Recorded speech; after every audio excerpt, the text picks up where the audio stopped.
above the field, Friday night tension high. Sweat on the backs, Pioneer pride. War drums beat inside, helmet cracks in the air. Concrete grit out and fight, enemies everywhere. Boswellsports, screams and screams, voices howl, spirits mean. Warriors clash unseen, legacy in the beams.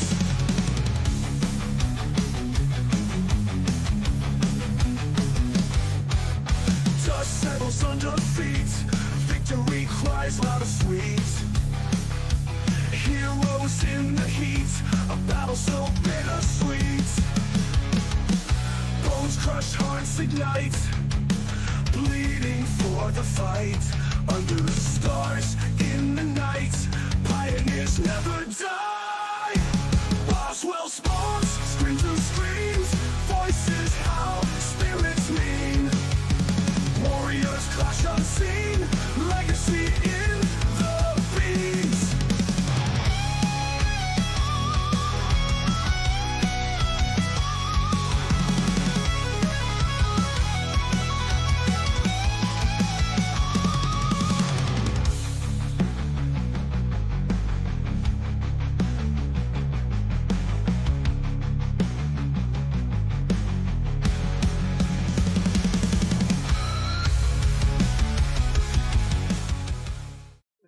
Good evening and welcome to Boswell Sports for tonight's District 3 6A matchup between the visiting North Crowley Panthers and your Boswell Pioneers. Hello, everyone. I'm Jim Howard, and this is Pioneer Football. Joining me in the booth tonight is our play-by-play man. Peyton Peterson is with us. Hello, Peyton. Hello, Jim. How are you? And then on the boards and on the software tonight is our producer, Keith Diamond. Hello, Keith. Hello, gentlemen. And boy, I tell you what, guys, it's this one's going to be interesting tonight. North Crowley comes in ranked. They were number 1 in the state for quite a while. Not sure why they fell, but they're down to number 2. I suspect it was because of Duncanville's win over DeSoto. Yes. And so yeah, the Pioneers got a huge test in front of them tonight. It's a beautiful night for football. And our weather here Oh, my bad. Sorry. at Pioneer Stadium. Temperature 85 degrees. Northeast Hot one. at 15 with a 0% chance of rain. And it's late October. Jim, we say it time and time again. It's second summer sticking around here in DFW. Yep. So yeah, usually this time of year it's going to be in the 50s or 60s at night. And that's not the case here. I think this time of the year 3 years ago, we were sitting over at Crowley shivering our butts off over in their old stadium. That's right. Here's a look at the Pioneer schedule so far to date. Worship Boswell Pioneers 0-7 here on the season. They still, believe it or not, Peyton, they still have an outside chance to make the playoffs in that 4th spot. They need some help. Certainly, they would like to get an upset win tonight against North Crowley. Even if they don't win tonight, and there's some key losses by others in their division, then if they win with Weatherford, win at Lake Ridge, Mansfield Legacy loses out, the Boswell Pioneers could possibly make it in. Possibly. It's going to be a very uphill battle. We talked about it last week, Jim, that if they would have won that game, 2 weeks ago. Yeah. We had a bye week last week. If they would have won that game 2 weeks ago, they would have been in prime position with 3 games to go. Just all they would have needed to do is win 2 of the next 3. And look, now they're facing an uphill battle where, look, it's they're not going to be a favorite tonight against North Crowley. But look, you never know what could happen, Jim. We've seen the Pioneers before be over 40-point underdogs and come out with a win. And look, why not a night tonight to pull off an upset against the number 2 team in the state? Hey, that'll be great. I mean, when you're as good as what North Crowley is, there's always that chance that you could come in overconfident. And if the Pioneers were able to smash them in the mouth, who knows what happens. But Like we said earlier, it is going to be a very daunting task. This mountain in front of them tonight in the way of the North Crowley Panthers is a huge one to climb. And so we'll see what they do. They do get some people back. Uh, my understanding from the coaches show on Tuesday night on Pioneer Sports Extra was that we will get Kyrell Robertson back and we get Chance Lassiter back. So, um, hopefully they'll have a great impact. I thought that the Pioneers really missed them in that legacy game to the point where I think it would have been a different ball game. I think so too, Jim. I mean, we looked at that game, and really the unfortunate truth of it is there just wasn't a lot of firepower and star power from the Pioneers, and they were really facing an uphill battle from the jump. I thought in the first half it seemed like they were really sticking in it. I thought they made some good plays, but just couldn't do anything offensively, and lacking those two. And you never want to say, oh, two guys are the leaders of the team. Well, you're talking about 9 other guys on your squad that are pretty young. Maybe not the most quickest guys on the team when you're talking about Lassiter or Kyrell, so they were dearly missed 2 weeks ago. And look, they're going to need all they can have tonight, and it's a good thing for them that they're both back. Oops. Well, yeah, you're right. Getting those guys back is huge, and the other thing is that the Boswell Pioneers, they need to come in with some confidence. And that's hard to do when you're 0-7. But like I say, if they get out and some things click for them, maybe get a few things that go wrong North Crowley's way, who knows? Anything can happen. Anything could happen, Jim. You never know. So we're going to take another quick break. And when we come back, we'll continue to talk about this one. We'll talk a little more about North Crowley and what they bring to the table. And then we'll have the coin flip, the national anthem. That's next here on Boswell Sports.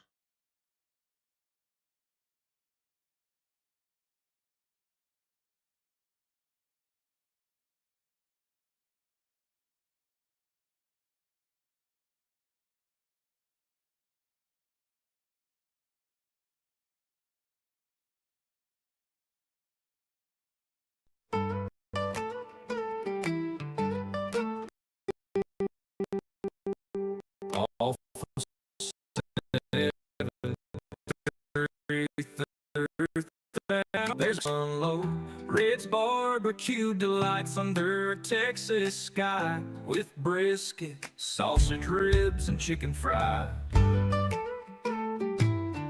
Juicy burger stacking high, Red's fries on my plate.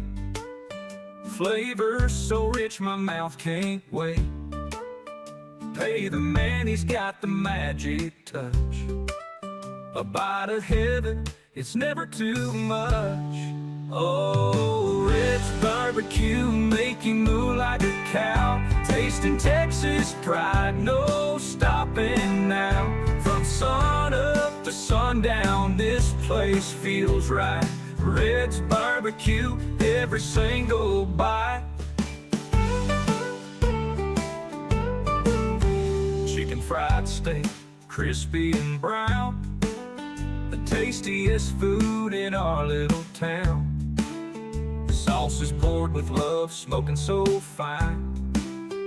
Every meal there is a grand old time, with friends and tunes under the barbecue lights, laughing and eating through the warm summer nights. Grill marks are painted, a culinary art. Red's barbecue knows the way to my heart. Oh, Red's barbecue, make you move like a cow. Tasting Texas pride, no stopping now. From sun up to sundown, this place feels right.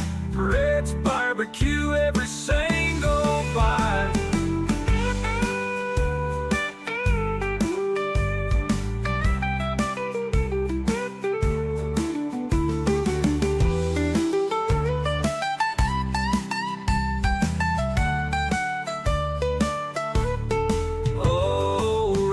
Barbecue, make you move like a cow. Tasting Texas pride, no stopping now. From sun up to sundown, this place feels right. Reds barbecue every single bite.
All right, welcome back to Boswell Sports as we are getting ready for a big matchup tonight. And Peyton and I were kind of talking to the break and kind of running through some of the scenarios for the Boswell Pioneers in a playoff hope.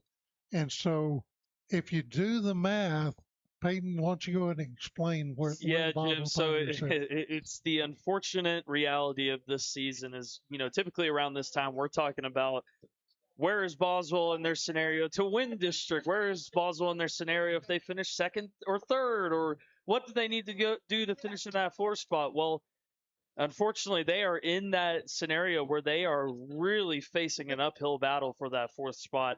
As it stands right now, Mansfield Legacy is 2-2 in district play. That's a total of 4 games. Boswell is 0-3 in district play. So that tells you already right there, with Boswell already having a bye, that Legacy's going to have a bye in the next 3 weeks. So that is already going. They're only going to have 2 games left after the rest of the way. Boswell's got 3 games.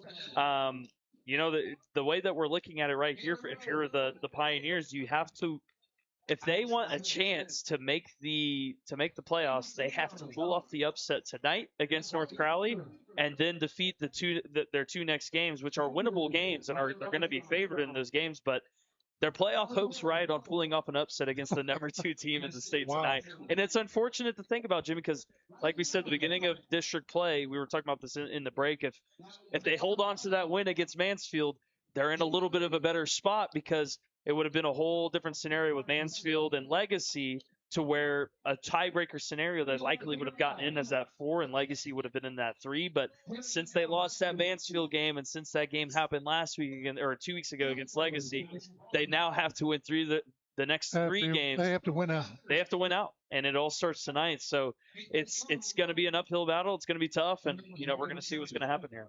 Wow. That's crazy. That's crazy. The rule of thumb is, right now, the way the playoffs are set up, the rule of thumb is that you got to win 4. Yeah, about 3 4 or will 4. give you in. Yeah. 4 will get you in. 3 is iffy. Yeah. And so that's where the Pioneers are right now. Yeah, They got to have 3.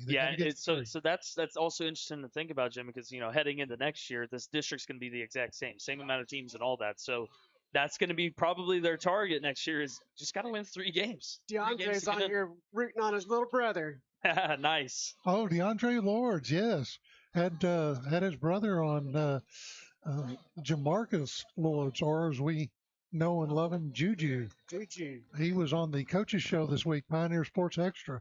And Stephanie from London is in the stands. She should be in the stands. In fact, I'm looking down in the crowd right now, Stephanie. If you're down there, wave. Maybe we can see you. Get a good shot of you if you're listening to the broadcast.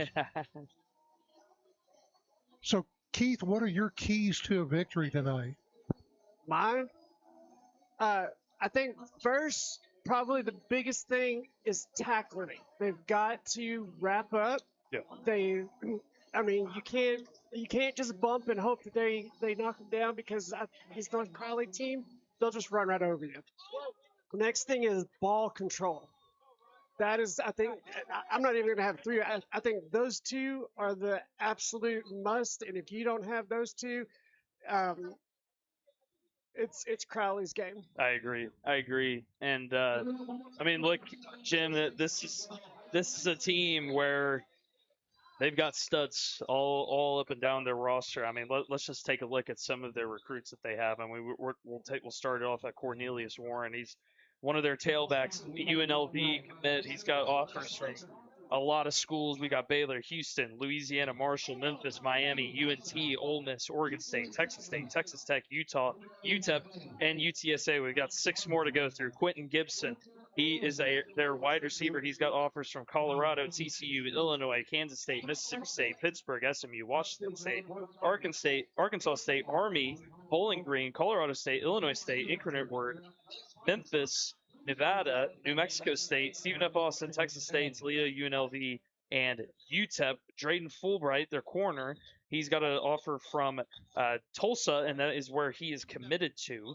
That is also Quentin Gibson is also uncommitted. And then you look at Chris Jimerson Jr., their quarterback, who is also going to play in college as a wide receiver. He's committed to UNT to play wide receiver. He's got a whole lot of offers as well, and that's not even their top dogs right now. We moved to Jonathan Cunningham, 3-star recruit. He's committed to Texas. He's got offers about from anywhere you can think of in the South, and then their big boy. This is their best recruit, 4-star commit. Henry Finiku, he's committed to Missouri. I'm going to give a big thumbs up from up here as a big Kansas fan, so we do not like that. But he's got offers from everywhere: Texas Tech, Ohio State, Ole Miss, Arkansas State, about basically everywhere. And then their last commit that we want to talk about, another tailback, Daniel Bray. He's got offers from Utah, Arizona, California, Houston, Iowa, Pittsburgh, SMU, TCU, and so on and so forth. So this is a very talented team. This is one of those squads where you kind of think it resembles a little bit of Alito, and just about how many D1 commits there are and how many offers that they all have. And this is a talented team, and this is why they are the number 2 team in the state. Yeah, definitely a star-filled roster there for North Crowley. Peyton, in watching the film, one of the things that they do really well, I thought, was throw the football. Yeah, and so I agree. Boswell Pioneers, the huge key for them tonight is how that secondary plays.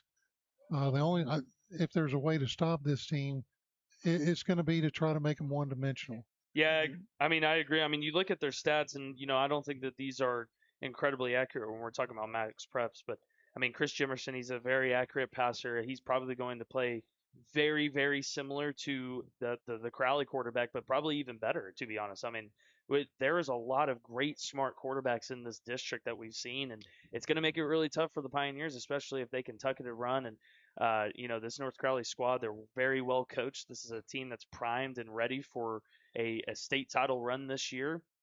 And you also have to start thinking about, is this talks of a trap game? Are they going to overlook this game? I would say it would probably favor the Pioneers a little bit more if this game was next week, due to the fact that in 2 weeks from now is going to be the North Crowley game, big rivalry week over there in the South Fort Worth area. But again, you never know what could happen when you get into these games, Jim.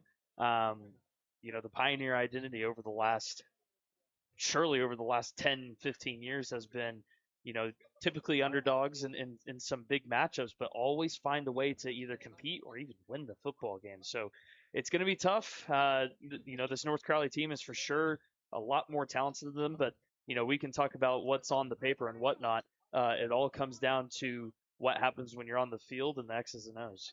Yeah, the good thing is that they don't play this thing in the on the internet. They don't play it in the newspaper. It's played down there on the field in a game, and so anything can happen. Yeah. There's Stephanie right there. All right, so we're looking down. There she is. All right, so we got Stephanie all the way from London, England, and worldwide, Jim. We are worldwide, and she came in all the way from London. And she said watch that Boswell Pioneers. she gave Sandy your brought candy. us some candy. Nice. So that's pretty cool. So Well, it sounds so. I've been doing the best I can, but it doesn't seem like they're out there in Boswell land is getting the crowd mic or anything like that. They're getting us really well, but I don't know, Jim. Well, we'll keep trying. We've got a new board tonight, and so we're experimenting with that to see if we can get you guys some more crowd noise. 'Cause, you know, you watch the NFL, you watch college, and you get all that background. You get the band, you get the fans, you get all the hits on the field, you get all that stuff, and it really makes the production. Yeah. So we're working on that to see if we can't get some of that crowd noise in there. Jim, I mean, you look at our district tonight, we've got two big matchups as Crowley will face Mansfield Legacy, two teams that are going to be battling out at this moment for just positioning in the playoffs. And then the other matchup in the district, Mansfield Lake Ridge travels over to Weatherford. So that is two of the three teams, including the Pioneers, down at the bottom of the district. So there's going to be, of the three teams that are defeated currently in district, there's going to be at least one that does have a win on their win column tonight. And look, it would be nice if the Pioneers could be the second one, but like I said, it's going to be a very, very tough game tonight here against a really well-coached team in North Crowley. Well, let's take another quick break. We do have the drill teams and the cheerleaders out on the field. We're waiting for the captains to come out, so we're going to take another quick break. About 8 minutes left until kickoff, and when we come back from the break, hopefully we'll have the coin toss and the national anthem. Stick with us here on Boswell Sports.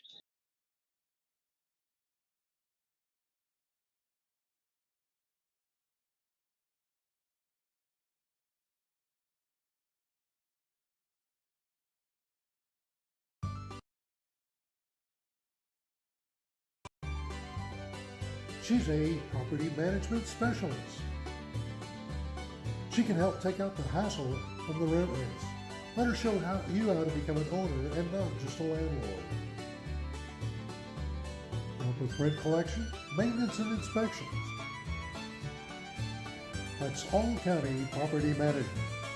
When you make money, we make money. Low vacancy rates, full web access, low monthly fee, no hidden or extra cost.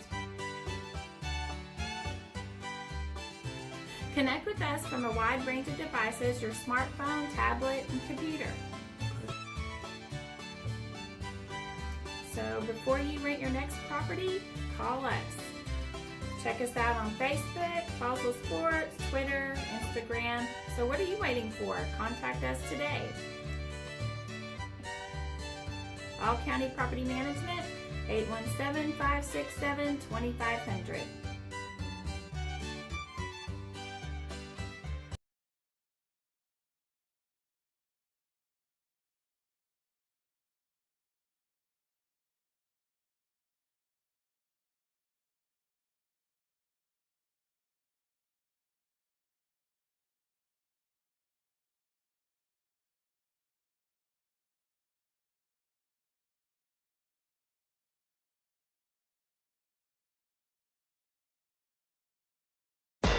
If you're a fan of classic rock and tired of hearing the same old songs over and over, you need to tune in to thezoo.net. Thousands of songs in the library. Radio like it used to be. Radio as it should be. It's on the internet 365 days a year, 24 hours a day, and it's free. The best classic rock of all time. It's thezoo.net. The internet's best classic rock. The Zoo.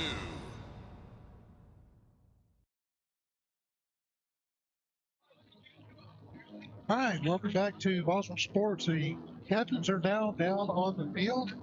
And it looks like the captains for Boswell tonight, number 32, which is Wyatt Robinson, followed by number 42, Chico Solis, number 6, Dugan Drigg, and number 3 is Juju Lords. That's your captains for Boswell. And then on the other side of the field,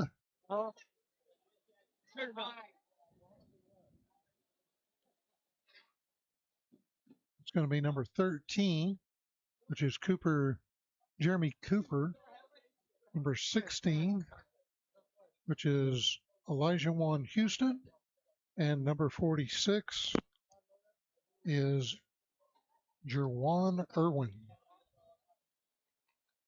And those are your captains for. Yeah, we got one Crowley. more. We got one more captain for them as Oh. well. John the third turn time. Number 50. Number 50 for North Crowley, and a little bit of an overcast tonight. You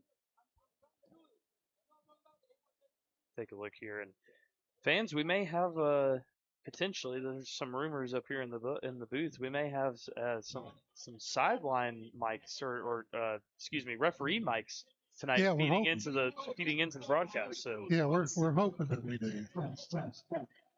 Hoping, but we can't. We're still having a hard time getting the.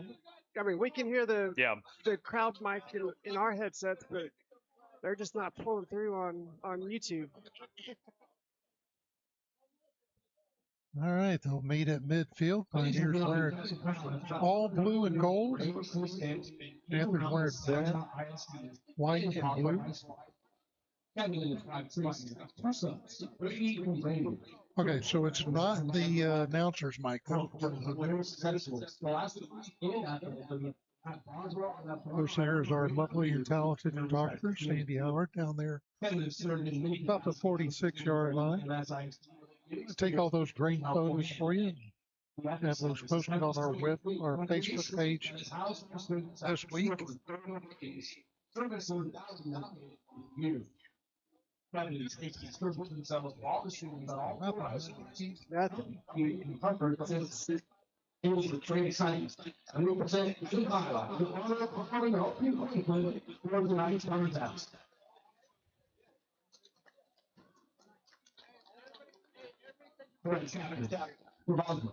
Number 3, it's Marcus Simmons. Number 6, Henry Drake. There's the coin. Try by myself. Number 4, see with the list. Looks like maybe the probably the one that's on us. Number 16, Number 24. Boswell won the toss. They will receive. They're going offense first, and they will defend the north goal. Crowley will defend the south goal. I think that's just one of those things where Coach Weaver may want to be sending a statement right off the bat. Yep. Let's get out there, let's punch them in the teeth and make them think. Well, and the Pioneer offense has been their stronger of the two units. Yes. And so they'll put them out there first, see what they can do against this defense, and then go from there, I guess. Agreed, Jim. It's going to be a tight one here, hopefully a tight one here. Pioneer Stadium as we're getting ready for the national anthem. As we'll wait all both teams their respective tunnels. Here comes the Pioneers.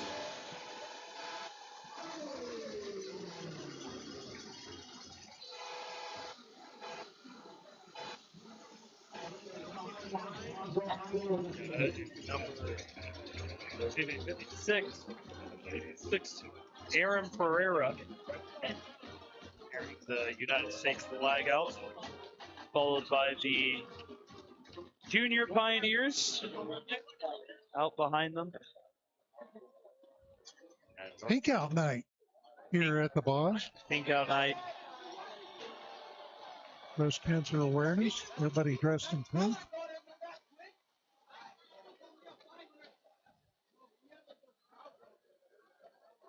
Tad bit windy as well as we're seeing the flags up here compared to the last few weeks. The Boswell Hall is coming from the west to the east. Yeah, I said it was about 15 miles an hour. That looks about right. Yeah.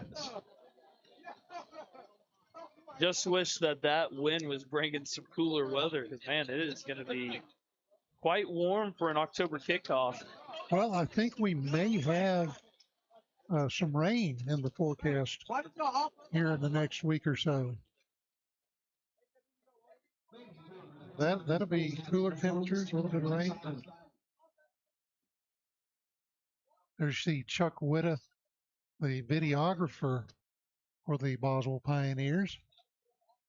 Does a great job. You might want to check out his channel as he puts together a real good highlight video of each and every game.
Starting building some.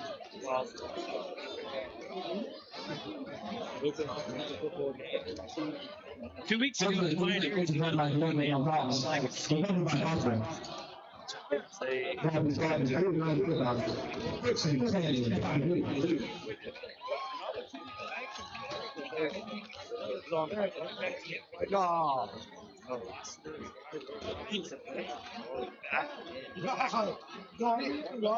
Here we go. We kick the top. See what he boards. At quarterback. He'll take this one. He'll throw it to his right. This one's caught.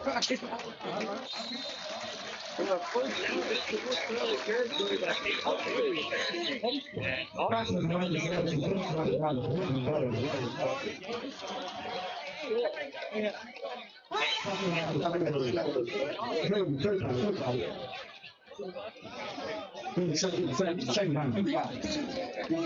off Laster. Big hole for Laster. Got to get a first down. And so it's about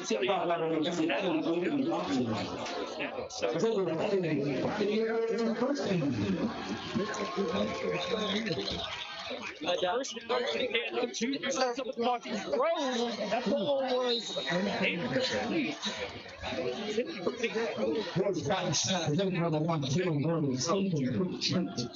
And see if Daniel McNeil was there for second round. He had a good piece about that. Second down and 10. Juju hands it off to Blaster. He can't find anyone, and he's going to try to make something out of nothing. I think it's going to be towards Sharp. Down.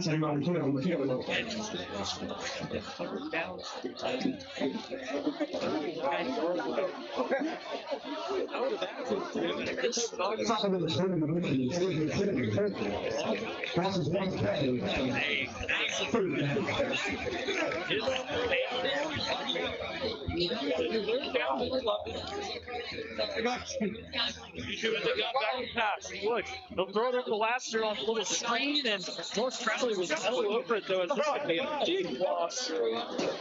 Now 5.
Hello. Check. North Crowley starts off here on first down for good gain. He gets it out strong. 29-yard line. A first down.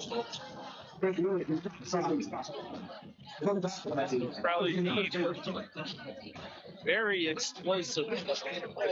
What they can do. Jefferson in that quarterback will send a man in motion.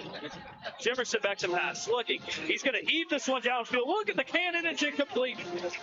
He had a receiver wide open down the field. He just airmailed this. They'll bring him a second down and 10. What a cannon right there for UNT. Chris Jefferson.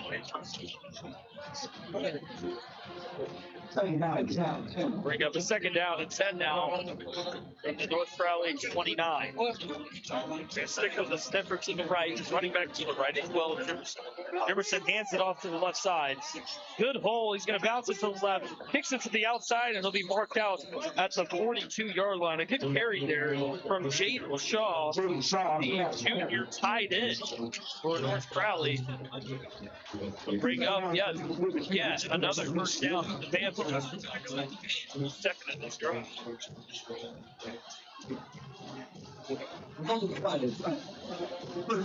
Jefferson stays in the gun with Shaw to his right. Fake it, throws it to the right. This one is caught on the little snap screen. They'll take it over into Boswell territory. The sticks for a first down. They're doing a little bit of everything. Going short, going long.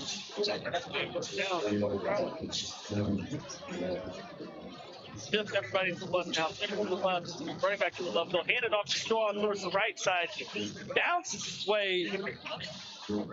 Once the sticks will be short of the first down out of the 3-yard line. Second and 2.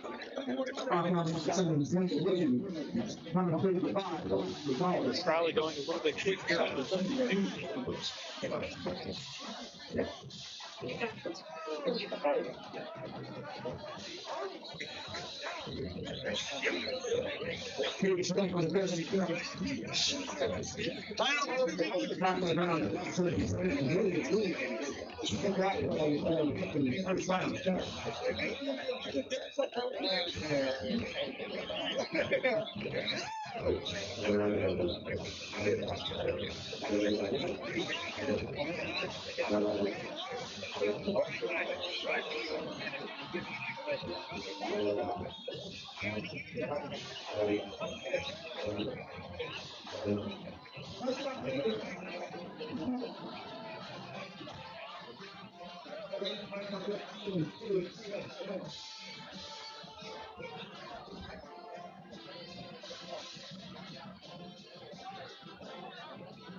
Yeah, I'm not speeding it again.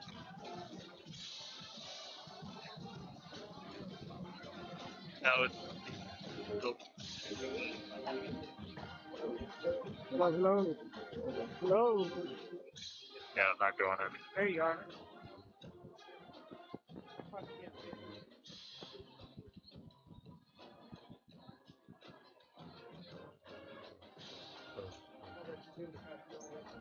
Close. Close. Still not feed.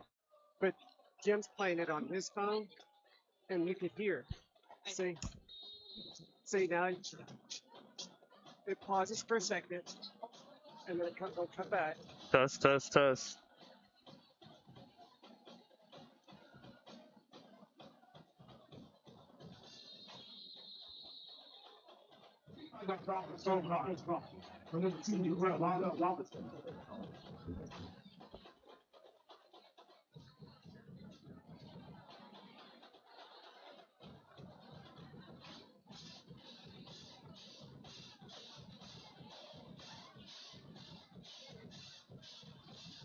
Apologies, everybody, for the technical differences.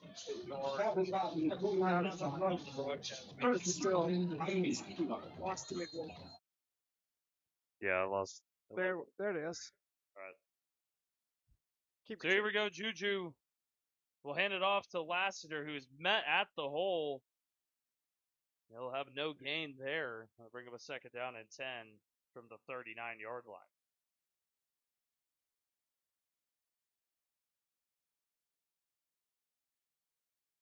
So Pioneers will go trips to the right, one wide receiver to the left, Lassiter as well to the left. Cairo Robertson is likely going to need to be a big factor tonight.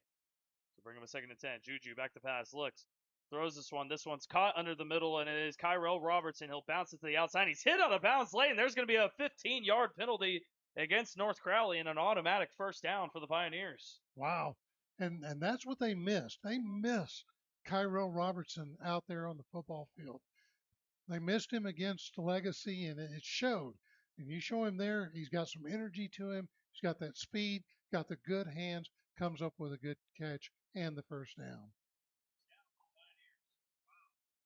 So they will tack on those 15 yards against North Crowley. So again, another opportunity for the Pioneers, their second drive of the night, where they're in the North Crowley territory to start this game.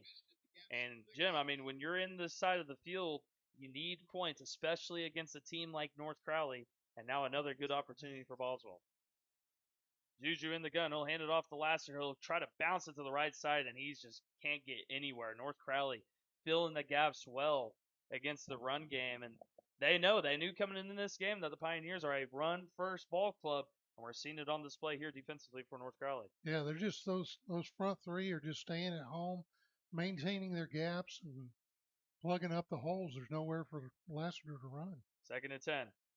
Juju throws it to the left side. It's caught by Cairo Robertson on the bubble screen, and Cairo Robertson, positive yardage there. Out to the 43-yard line is where they mark him down. It'll bring up a 3rd down and 5. And look, if you have these 3rd and shorts, you have to be thinking 4-down territory at this spot of the field.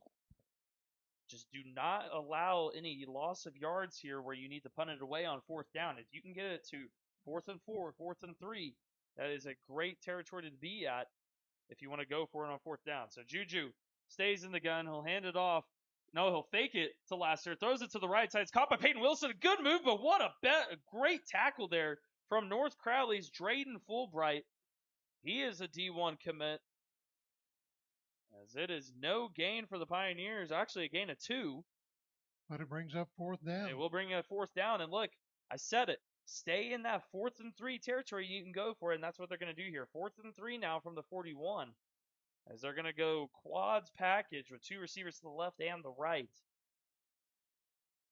I'd look for Cairo Robertson to be the main target here on 4th and 3. Something in this middle area. Try to get him the football. They're actually going to hand it off to Lasser. He needs to get it. Did he get it? I think he's close. Yep, he got it. Very close. It's a 1st down. Yes. For Christian Lassiter, for Chance Lassiter. He needed the 38. He got the 37. Beautiful run there, and risky to go for it on 4th and 3, but it works out, especially against a very good run defense of North Crowley. And again, new set of downs for the Pioneers, and that's what you need to do. If you want to pull off the upset, you just have to get those chunk yardage, get those 1st downs, play it one play at a time. And we're seeing it on display here. They're going to move it, Peyton Wilson out in motion here. And they'll hand it to Lassiter on a counter handoff to the left side. Big hole. And another good run from Chance Lassiter. So after he getting that 1st down, he's starting to get some positive yardage here. And that's kind of what I talked about, when you asked me what my keys to the game were. Ball control. We got 2nd and 6 now from the 33. And look, Pioneers are trailing in this game, Jim, but you have to feel a little bit better about how they're starting off this football game offensively. Showing the blitz. Juju gets it out, throws it to the right side. It's caught by Cairo Robertson, puts a move on, but again, another great tackle by number 16.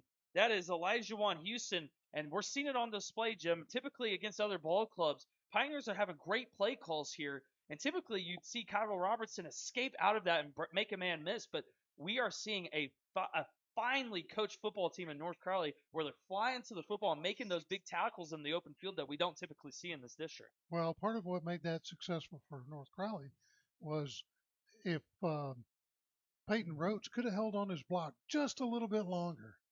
And Juju's going to throw this one. Oh, he just missed him. And it's going to be a pass interference, though, against North Crowley. It looks like they were holding Cairo Robertson on that pass, and it's going to be a 15-yard penalty. And on automatic 1st down for Boswell. And hold on, everybody. Yeah, that'll be 30 yards and penalties on this drive for North Crowley. And that's something that I think kind of we haven't really talked about a lot this year, Jim. I think the Pioneer coaching staff, have you seen that they've drawn a lot of penalties against opposing defenses this year? As we sit here for the first time tonight in the Reds Barbecue Red Zone against the 2nd team in the state of North Crowley. 1st and 10 from the 20. Hands it off to Chance Lassiter.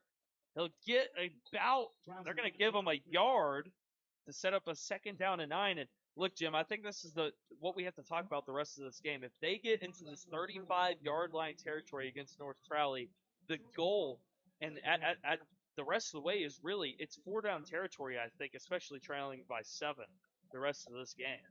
Yeah, you can kind of see what Coach Freeman's doing here. Pounding the rock. Get those guys focused on Chance Lassiter, and then pop Cairo Robertson for a big gain on the outside pass. And it works again. And there was a handoff there to Chance Lassiter, very close to the stick, so they'll bring up a 3rd down and 1. And Jim, as you sit here, if you're able to run the football like this, you don't have to pass it against a really good defensive back team in North Crowley, especially if you're going to play this 4-down territory game. 3rd and 1 for Boswell. Juju hands it off to Lassiter. Lassiter will get the 1st down. And look, the Pioneers offense is now inside the 10-yard line.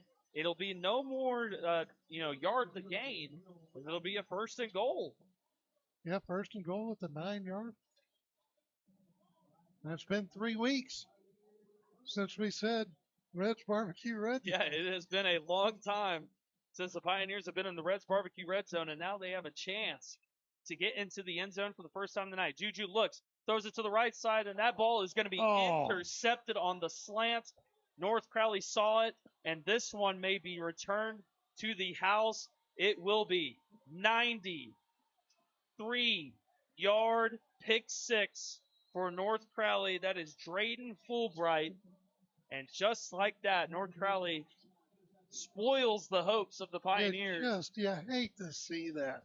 The Boswell Pioneers, with some success, moving the football, getting some penalties going their way, and then you get the pick six. That's just a Juju killer. telegraphed that though. Do you see? Do you see how long he held that? He did. Just that eye. I mean, it's easy to key in on that. He did, and look, I mean, I think it's very interesting there. First and goal on the 8. You know, you would especially how they're running the ball well, continue to pound the rock. You would think for the Pioneers, and Well, they had to be thinking that North Crowley knew that they were going to do that.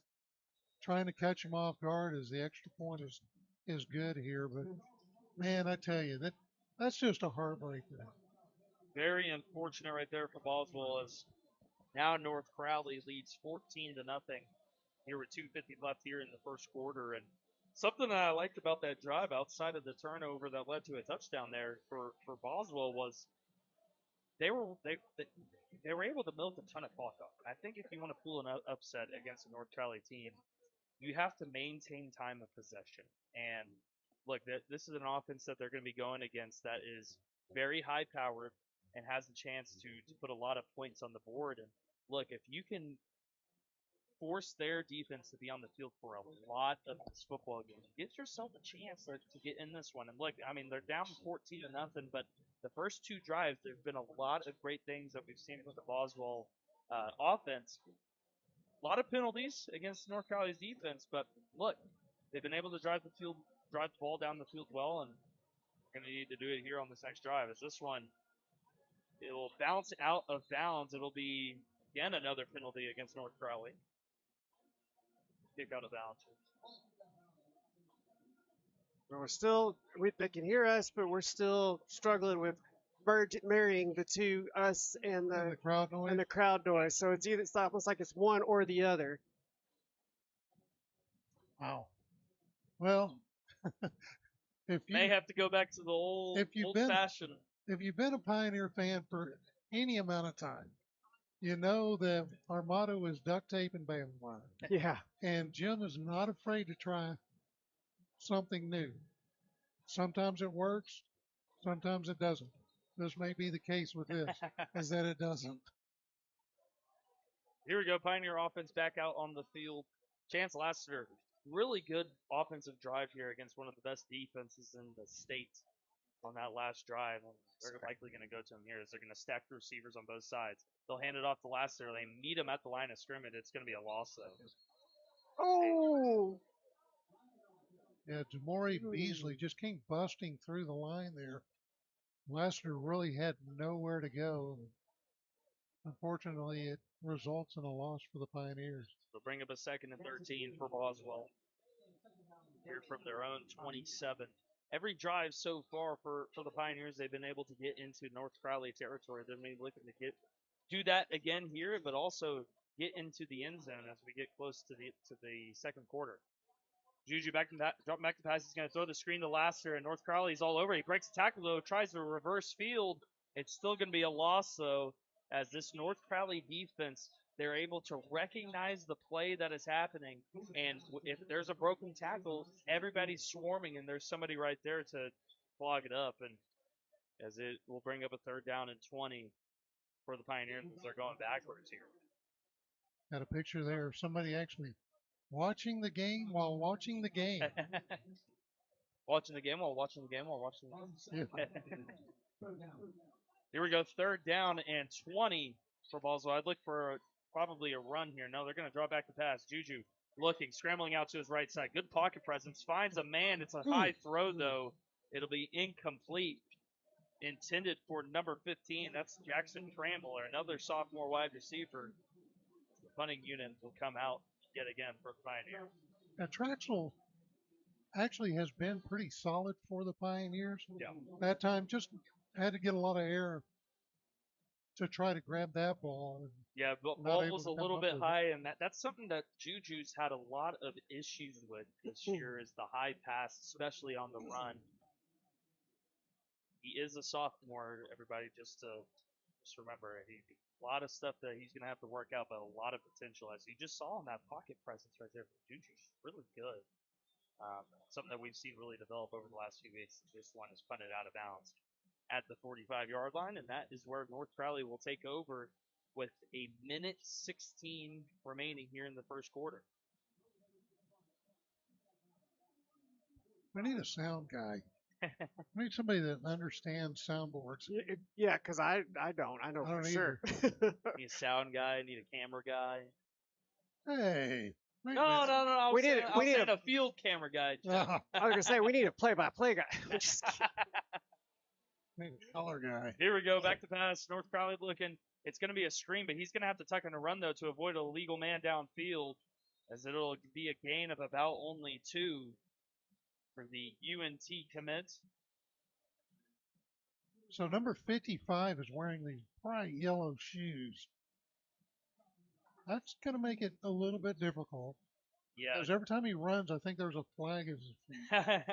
Yeah, that is the Missouri commit, so that's probably why he's wearing the yellow shoes, Henry Fanuku. So 43 seconds left here in the first quarter. Jimerson's going to do a little tunnel pass underneath, and Pioneers were right there but broke the tackle. They'll bring up a third down from about the 47-yard line. Wondering if they're going to run more play before the end of the first quarter here. Set up this third down and 2 as we sit at 20 seconds remaining in the first quarter. Chris Jimerson hasn't really thrown the ball a lot here in this one. A lot of run plays for North Crowley.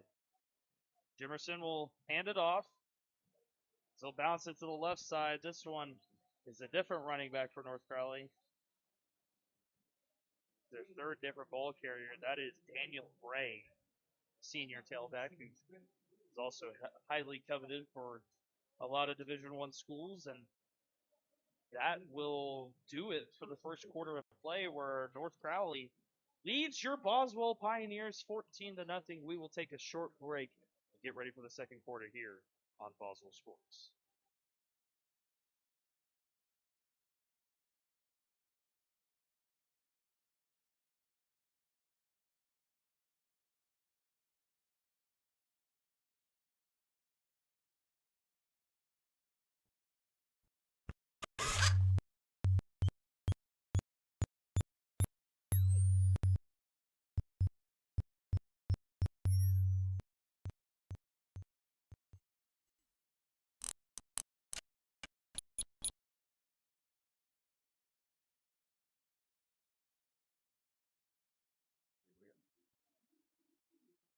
Coming back out of the break here for the second quarter of play here on Boswell Sports. This quarter is brought to you by All County Property Management.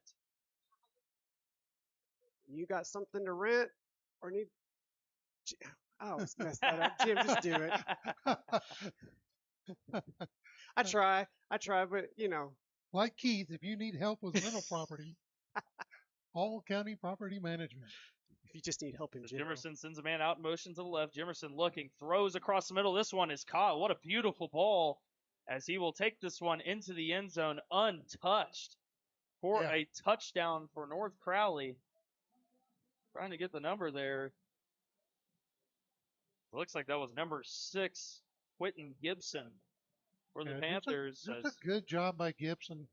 He found the hole in the zone, and there wasn't a Pioneer 5 yards anywhere near It was a great pass, too, by the Panthers quarterback Chris Jimerson, who's not even committed to UNT to play quarterback. He's committed to play wide receiver. He can do it all at the QB position. PAT is good for North Crowley as they now take a 21-0 lead here early in the second quarter of play. And isn't that something? That shows you how a game can change on a dime. Boswell Pioneers, they're next to the last drive. They go all the way down, get down to the 9-yard line. Looks like they might score, turns into a pick 6, and now instead of being 14-7, we've got a 21-0 game. Yep. Yeah, I mean, the turnovers, Jim, turnovers. Every single time it's going to bite you, especially down in the red zone. And the Pioneers have had their fair share of turnovers inside the 25-30-yard line this season. And it has spoiled their chances to put points on the board in numerous games. And that's just something where when you get into that spot of the field, you get into that field goal territory, you really need to protect the football and at least get some points and not give it back to the other team. As this one is kicked off and batted down by Jackson Trammell, as he just couldn't get anywhere as he's down at the 9-yard line on the low kick. Oof. Definitely a deep hole for the Boswell Pioneers for this drive. So the Pioneers will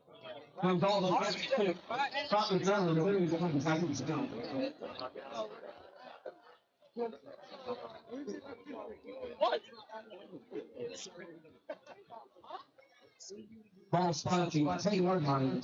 So the first and 10 for the Pioneers.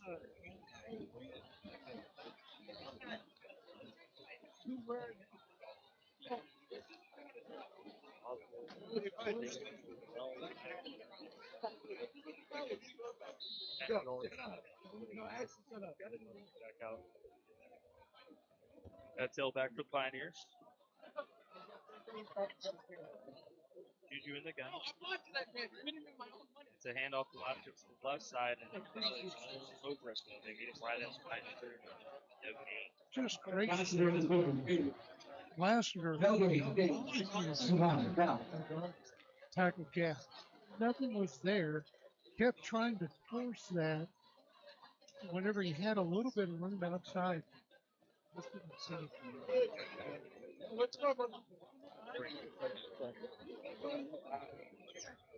Fine. Surprised we haven't seen any trick plays. Looking.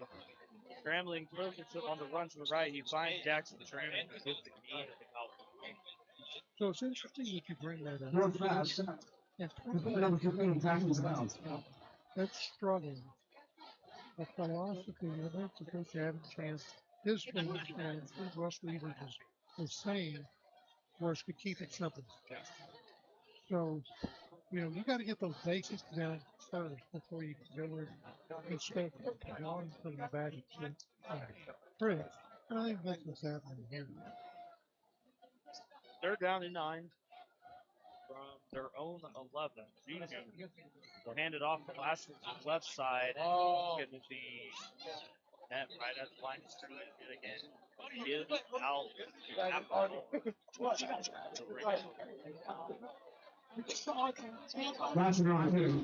I just showed you.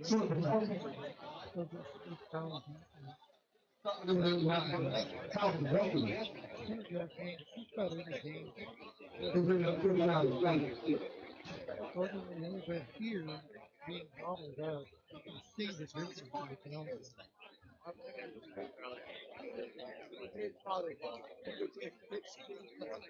Pioneers ready to punch the way. It's only not even going to get closer.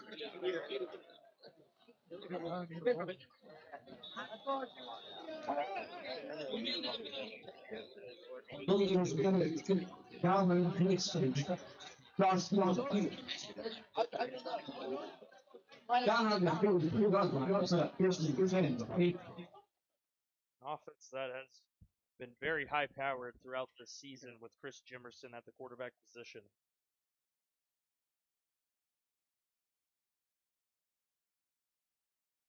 You got Daniel Bray here to his left at tailback on first down. Fake hand, fake handoff, throws it to the right side. This one is, what a move for the wide receiver for North Crowley, and it's going to be a touchdown. One pass, one move, as it goes for 6 to Cam Hunter. And my word, can Chris Jimerson throw that football, man? He's got a cannon out of the quarterback position. That ball comes out so quick as it's another touchdown for the Panthers. Yeah, Panthers definitely starting to blow this game open. And kind of been the story that we've seen this season from the Boswell Pioneers. Yeah, it's been that case, Jim. Pioneers in the open field, kind of in that secondary and at the linebacker position, have struggled a little bit at making the tackles in the open field, and we just saw it right there. But I mean, again, you have to look at these kids. They are very young. I know we keep hammering that home, but playing against a very good veteran group in North Crowley, and it's it gets tough to get into these moments. So Here we go. 9:25 remaining in the first half of play. North Crowley leads 28-0. So we'll talk at halftime. I've got an idea what's going on. I don't know how to fix it, but we'll talk at halftime when we're letting them listen to the bands play. Okay. But for now, it's just going to be us talking and no background noise. North Crowley getting ready to kick this one away. They love to come out with this little two kicker lick. They just change and do a lot of different things as it is going to be fair caught. Yeah, moonshot it out there at the 34-yard line. So that is where the Pioneers will take over here down by 28, and it just goes to show you how good North Crowley is. Where the Pioneers had a chance to tie this football game up at, not too long ago, and it's already now 28-0 after that pick six. So this is why they're number two in the state, Jim. Well, and in high school football, it's the little things. It's the little things that trip you up. And we see a lot of that with the Boswell Pioneers, still working on those fundamentals and trying to cut out some of the mistakes. So 1st and 10 from their own 35. Juju back to pass. Looks, throws it to his right side. It's going to be incomplete. Now, it looked like maybe it was intended for Kyrell.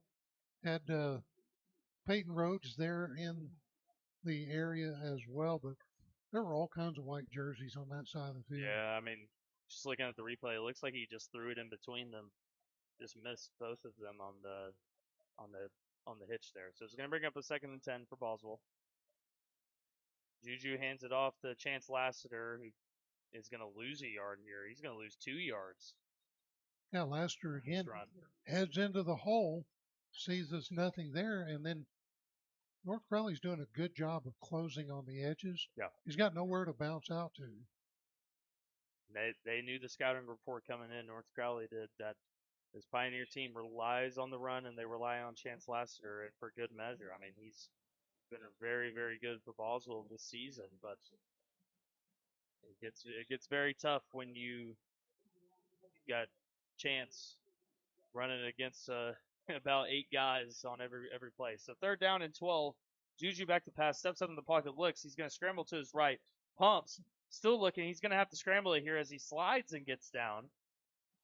Down at about the, we're going to mark him down at the 37. That is about where he started his slide, so that's where they mark him down. And the punting unit will come out for the Pioneers, and it's a quick possession, about a minute drive. And talking to Juju this week, one of the things that I asked him was, what are the personal goals that he has set for himself? And one of them was that he wanted to work on his speed. Yeah. He'd love to use his legs just a little more. See, I mean, you speak on his speed, Jim. I mean, he's got the pocket presence. You've seen the improvement over the last few weeks, his ability to tuck it and run, his ability to know when to escape the pocket. If he could get a little quicker in the next few years, that could be something that could be really dangerous for the Pioneers, to have a kid that's about 6'3", a dual threat kid that can tuck it and run it and really give you a dangerous duo in the read option game with Chance Lassiter, just kind of throwing it back to those older years with Sawyer Farr and Ezra Carter. So 1st and 10 for North Crowley here from their own 42 with 7:48 to play. Jimerson will hand this one off up the middle. A good tackle here. That was Nathan Rosales who met him at the hole. Yeah. Daniel Bray was on the carry. Gets a gain of 3, and he'll gets a gain of 4, excuse me. Bring up a 2nd and 8. So look at this formation. Wow, this is interesting. And Boswell will call a timeout. Three linemen. Yeah, they came out with 3 offensive linemen. They split out the tackles to the left and the right. Boswell was a little worried what was going to be happening there as they call a timeout. We'll stay here, though, with 7:20 to play the first half. We'll take a look here on this timeout as well to get some scores, some early scores around the area as Crowley leads Mansfield Legacy 14-0 over down there in Crowley, and Weatherford leads Mansfield Lake Ridge 14-7. So that's a little bit interesting. You know, Lake Ridge and Weatherford are considered two of the worst teams in the district, but you know Weatherford's considered the worst team in the district, but they lead so far over at home against Lake Ridge, 14-7. As we'll bring it back here. For Yeah, second last down and 2 8. games of the season for the Pioneers were Weatherford and Lake Ridge. So Jimerson will toss it this time to Bray. Bray, good move to the right side. He's going to reverse field, and he's got all the speed to make it happen. Takes it to the outside, bounces it now back to the inside, and he'll be brought down at around the 19-yard line. And that is just a great yard after catch on that little jet sweep by Quentin Gibson, excuse me. Another D1 talent for North Crowley as they continue to just march it down the field on these big plays against Boswell. And this one may be coming back, though. Yeah, there's a penalty. Well, I was going to say, it looked like there was a hold right down here. So they are going to call a hold against North Crowley. We'll take it back just a little bit.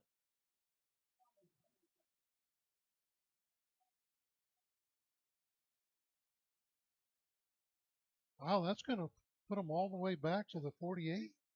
Yeah, so this one will really bring them back into their own territory. So Look at this formation, the big lineman out here up wide right. So here it is again, that three-man set with the tackles split out to the left, and now they'll bring everybody in, though. Look at this.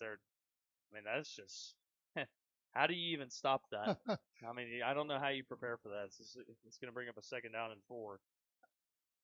See, it would work if they go a little bit quicker with it, but now Boswell can kind of see what's going on. So fake handoff here, or actually a handoff out to the left side. Good blocking for North Crowley. He gets it to the sticks. It'll be a 1st down.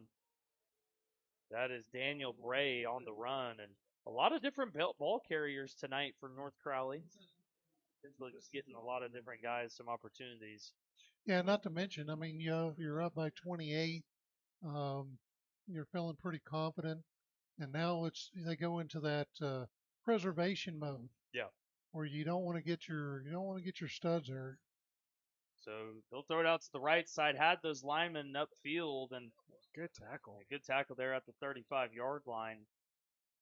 So that was number 7, Brant Williams, on the tackle. He's made a couple tackles this season. Yeah, definitely a leader on this defense for the Pioneers. So Jimerson will have Bray to his right, Sniffer to the right as well. North Crowley really using the tight end here. Fake handoff, back to pass. Jimerson's looking down the field. He wants that touchdown.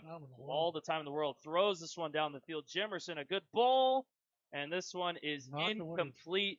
Good coverage there by number 21, Isaac Bondonga, a sophomore DB for the Pioneers. Looks like there's a flag. There is a flag down, though. At about the 37 on the far side. This may be a hole. So Isaac Bondonga, got to watch out for another sophomore talent for this Pioneer team, where you just keep seeing some bright spots that the sophomores make. It just really makes you excited about the future of this Pioneer team, as it's going to be an illegal man downfield, and kind of makes sense as he had all the time in the world. Sometimes those linemen are looking around, what do you do? And they keep wanting to move upfield, and they move just too far, and you'll get called for that. So yeah, he had every bit of 10 seconds back there in the pocket to make that decision, throw that downfield. Yeah, I mean, you're a lineman, Jim. I mean, you're like, okay, has he thrown the ball yet? Yep. You start to get a little confused. So here we go, 2nd down and 12 for North Crowley from the Pioneer 49-yard line, as we sit with 5:45 to play here in the first half. And he'll hand it off to Bray to the left side. Good blocking upfield. He'll take this one to the 41-yard line. We didn't get to mention it in the pregame show, but the Pioneers have never beaten North Crowley. Wow. They are 0-6. Was the first matchup in the aughts. Back in the aughts. I want to say it was 2004 or something. 2004, gotcha. Here's a handoff again to the left side, and Brave just fell down. He had a lot of room out in front of him. He does get the first down though for North Crowley. He's a quick little back. Yeah, he's a talent. These D1 commits and D1 players for North Crowley really on full display tonight here at Boswell. Well, the Pioneers turf monster jumped up and helped as well. So fake handoff. Jimerson looks gonna throw this one, and They're gonna give it to him. they're gonna give him the completion. That is a first down to Quentin Gibson. As North Crowley is going to go quick here as Pioneers are trying to make some substitutions. North Crowley, 3 receivers out to the right. Tight end to the left. Looking. Throws this one on the wheel route, and this one's going to be incomplete. It was intended for the running back, Daniel Bray. Good pass there. Good route ran as well. They ran a little wheel route to bring up a second down. Tioga Torres back there for the Pioneers. North Crowley, you can just see right now they're starting to open up their playbook a little bit, just kind of change a little bit of different stuff. Oh, there goes a shoe. They just threw a shoe off. So there's going to be a shoeless man down on the field for North Crowley here for the second and 10. As the new tailback is out, it's Jaden Shaw, the junior tight end for North Crowley. It's a fake handoff, low pass, and met him right there, but it's a broken tackle. It was a golden opportunity there from Micah Robinson to really lay the hammer down there on that little snap screen. If you can get through it and make that tackle, you sometimes jar the ball loose, but yeah, he just bounced out of it. Wasn't able to wrap up. And it just goes to show you how strong and talented these North Crowley teams are. Is you can't just hit them and expect them to go down. You got to actually wrap them up and bring him down. I think I hate that type of tackle more than at all levels. I hate the blow-up tackle. Yep. Because if you miss, it's bad news. Bad news, and it almost happened right there. 3rd and 7. Jimerson back to pass, scrambles out to the right side. He's got an open field ahead of him, though. Gets it to the 5. He's going to be down at the 2, I think. They'll give him the 1. Yep, gave him the 1. So they'll give him the 1, and Chris Jimerson, that speed, man, he rolled out of that pocket, just had all the open field ahead of him. He's down now at the 1, and that's the UNT commit. North Crowley will bring out some substitutions here, a chance to go up by 5 touchdowns early here in the first half of play, and not looking good so far for the Pioneers, and their playoff hopes they were about gone last week, and I think they are now been driven into a bisque. Jimerson, a little touch pass this time to Gibson, and he just fumble. Laid the hammer out. It's a fumble. It's ball. Nope, they're going to rule him down, though. Oh. The official ruled him down. I'd be interested to see the replay. Unfortunately, we don't have replay system on our cam, so we'll just see on the replay on the scoreboard. That ball was out. That ball was out. That ball was out. So wow. An incorrect call by North Crowley, and that ball probably would have been taken to the house for a 99-yard touchdown for Boswell, but North Crowley lucks out there. It'll bring up a second down and goal again from the 1. Shaw in at running back. They'll hand it off to Shaw. He's just going to get in easily there for a touchdown for North Crowley. They now lead by 5 scores against the Pioneers on Pink Out night. You know, that's interesting. I thought that was what they would do on second down. Yeah. Just pound it right up the middle. They've been able to do it so far all night. North Crowley just picking apart this Boswell defense, and not a good start for the Pioneers here at home. So we will get ready for the PAT here. I know some of the comments we're seeing, people are frustrated, but you got to understand, this is the Boswell Pioneers are a bunch of sophomores basically, and you're playing up against the number 2 football team in the state of Texas. Number 2, 6A. 6A football team. I'm looking at their roster here.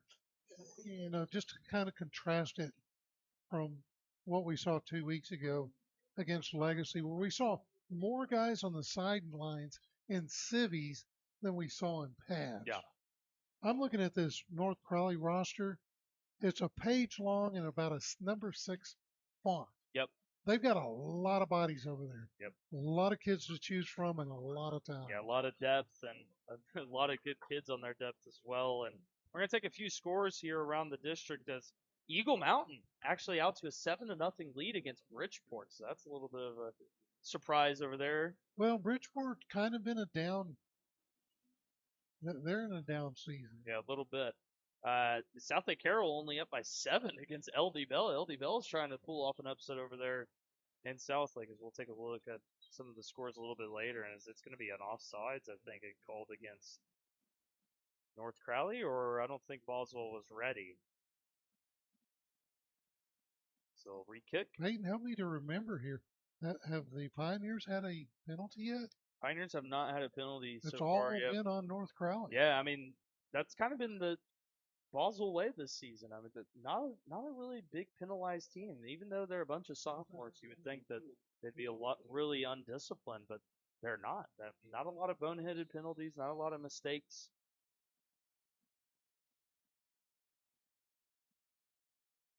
This one will be, oh man, moves past him and it'll be recovered at the 1 yard line. So Man, that not the spot the Pioneers want to be in here on first and 10 now from their own 1 yard line.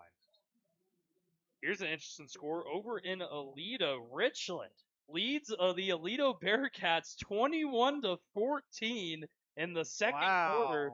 Can the Richland Royals be the team to knock off Aledo in district play for the first time since the George W. Bush presidency? That would be crazy. Would be crazy. We thought it was going to happen a few weeks ago when they played Denton Ryan, but second half it was just an Aledo Bearcats team, and I'd probably expect it here in the second half over there. But man, if Richland could get it done, it may be a party over in North Richland Hills tonight. Well, they'd make history for sure.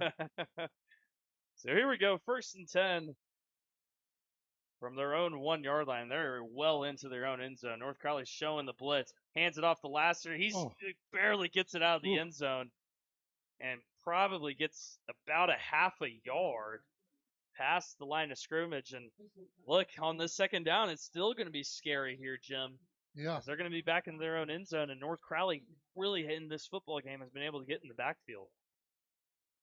So 2nd and 9. Juju in the gun. Hands it off the Lasser again, and this is going to be a safety this time. Yep. So we were waiting on it. That was how well that they've played in this one, and it'll be a safety, and just not a good night for the Pioneers as they now fall. They now trail 37-0, and North Crowley will get the ball back here on the kick. Well, and coming into this game, we knew it was going to be tough. At this point, if you're the Boswell Pioneers, you've got to work on your fundamentals. Yep, you got to work on the fundamentals. quit making the mistake. Not fielding the football down at the 1 yard line where it could have gone back into the end zone. Yep. It's the little things that you got to work on and get those corrected. Yeah, it's just some costly errors so far in this one for Boswell, and really just shows the talent discrepancy as well between the both teams. And I mean, like we will say it time and time again, North Crowley is a squad that we expect. I mean, it is expected at this point that they're going to be over at AT&T Stadium this season if they don't run into a powerhouse in DFW before they get there. But they've got all the hopes in the world to make a state title run and all the talent in the world as well. So Boswell will kick this one away from their own 20-yard line with 3:07 remaining here in the first half of the play.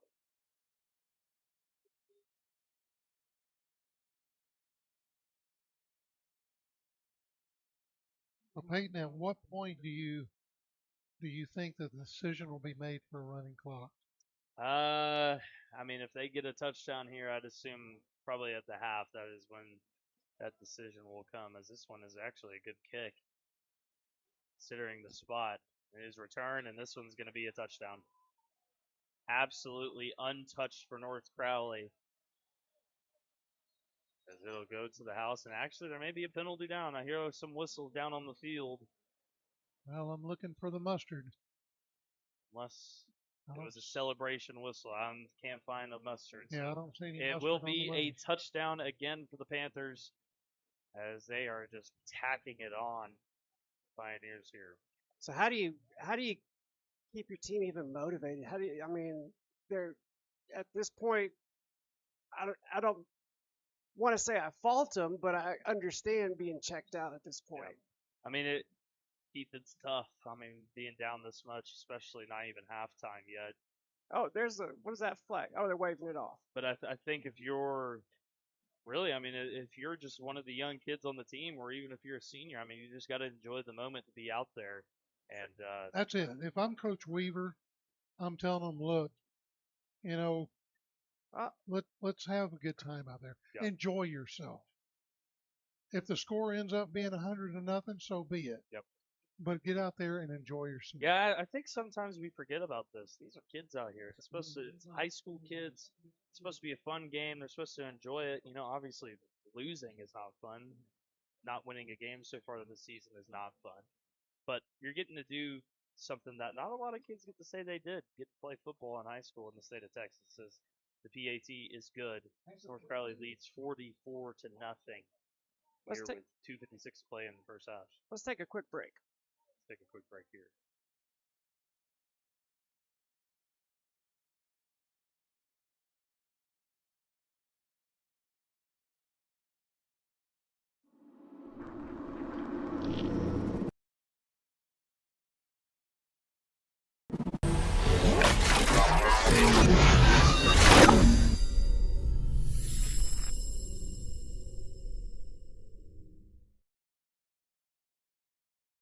Coming back out of the break here with 2:56 remaining here in the first half as North Crowley leads 44-0. And going to be interesting to see what Professor Diggs's spread. He picked Boswell, right? It's going to be interesting to see what his spread was in this one, as he does spreads for all the games. I'd assume he probably had this one at above 44-point margin, as he typically doesn't do what the what the Vegas sports books would do, where they keep it at like that plus 44 or whatever. Yeah, because I think I saw one at 43 too. Yeah.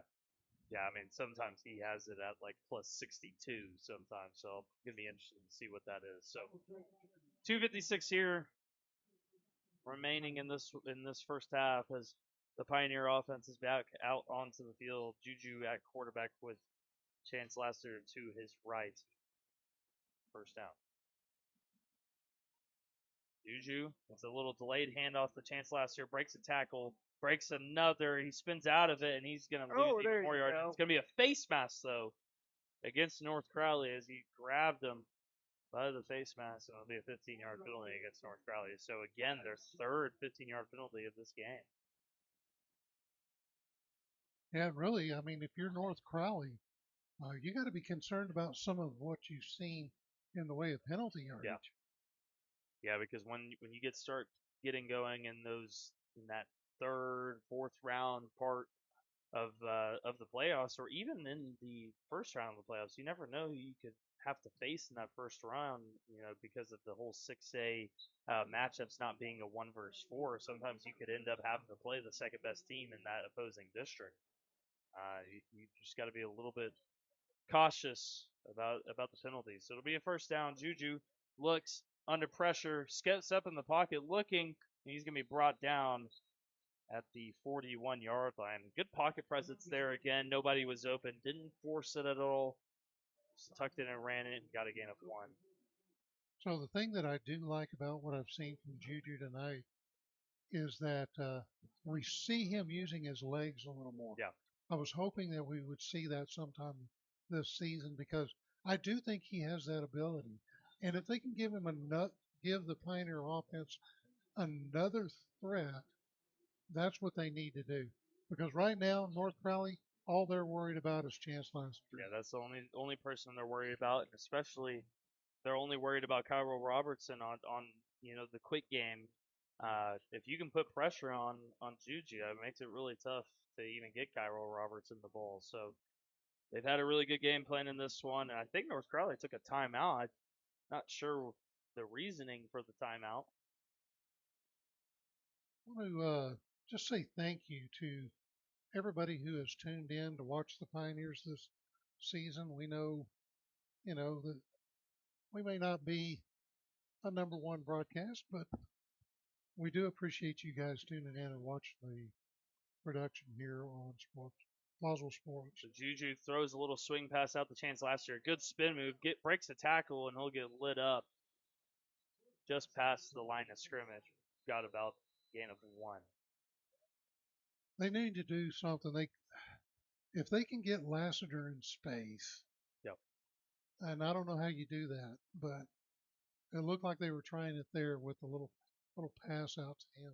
So North Crowley calls again another timeout. So I think what North Crowley is doing here before the end of the break is they're trying to set up a 2-minute offense just to work on it. I mean, you get into this point of the game, Jim. You try to work on different scenarios that they may actually need later in the later in the season in the playoffs. So I would probably imagine they're going to have their starters out one more possession on the next one, and it's going to be quick. I bet you they're going to be coming out trying to treat it as like they're down by 3, 2 minutes left in the state championship game. And look, I mean, you can't knock them for it. They're a state title contender, and that's when you get in these games against some lesser opponents, sometimes it's a great opportunity to work on some stuff, and that's what we're likely going to see here as Jaden Barboza is now in the game at tailback for the Pioneers here on 3rd down and 8. Juju in the gun.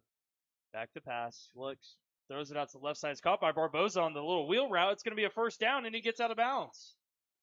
Yeah. So how about it right there? Jaden Barboza comes in for the first time tonight, catches the completion, and says, "You're not working on a 2-minute offense in our house." Well, and the thing about it is, like I say, you put Chance Lassiter out there, he's a big part of your offense. You bring a guy like Barboza in, kind of take that focus off the running back, and we saw that play work. Yeah, we haven't really seen Barboza do that this season out of the backfield, so they weren't really expecting it. Fake handoff, throws it to the left side. It's caught by Kyril Robertson. He got a gain of 1, so they'll bring up a 2nd down and 9.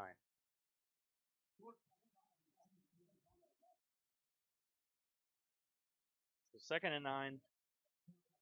Let's face it, right now this is a good time for the Boswell Pioneers just to do some experimentation. Yep. You're down 44. Chances are you're not coming back in the second half. Let's work on some stuff. Juju rolling out to the right. Nobody's open. Still looking. Throws this one. It's incomplete. I think that's probably one of the smartest plays I've seen because, in games in the past so far, it seems like he would try to thread that needle a little bit. Yeah. But this time being smart and just throwing it away. And he may be a little gun shy after the pick 6 earlier in the game. Yeah, I agree. And we talk about, his future as a runner. Not gonna lie there, Jim. He had a little bit of space out in front of him. That's one of those ones where you say, "Hey, get a yard or 2 right there. Don't throw it away. You got a couple extra yards you could have gotten and got out of bounds." But again, these are these moments that you work on with a young quarterback for the future. So 3rd down and 9 from the 39. Juju rolling out to the right. Again, looking down the field, sets his feet. He's trying to navigate traffic down the field. The ball is out though, and it's recovered by North Crowley. And it will be a 1st down for North Crowley. So another turnover for the Pioneers on offense. There again, you'll look at the film, you'll see that, and you go, okay, when you're in that situation, tuck it and run. Yep. Tuck it and run. Don't try to nap. Don't tuck it and run. Yeah. But now North Crowley with 1 timeout and 1:38 left. I'd imagine they're going to try to do this quick 2-minute offense approach where they try to draw up a scenario in their head and imagine they're You losing think by they try 3. to get it all on this play? I mean, they could. They have the offense to do it, Jim. They have the ability. Well, they've got Kyrell deep, so it makes you wonder. So Jimerson, fake handoff, throwing it to the left. This one is incomplete. Good defense by the Pioneers. Yeah, good defense again. That is Isaac Bondonga. So Isaac Bondonga tonight has made some really good plays at the defensive back position. Sophomore for Boswell. And I'll be honest with you.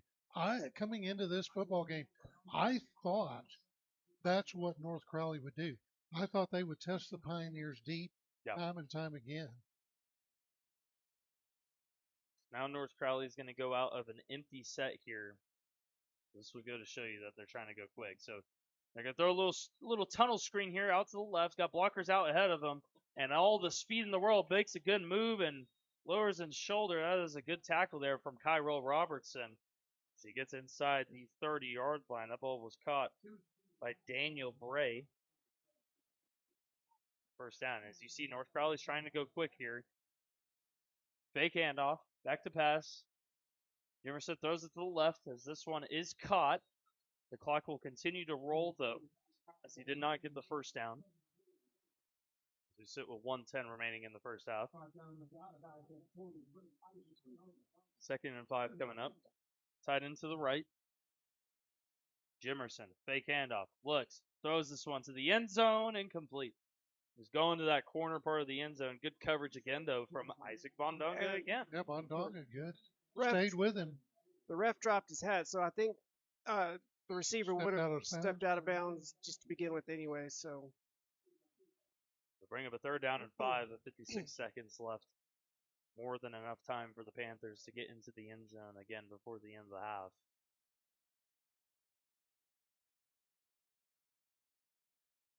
Jimerson in the gun here.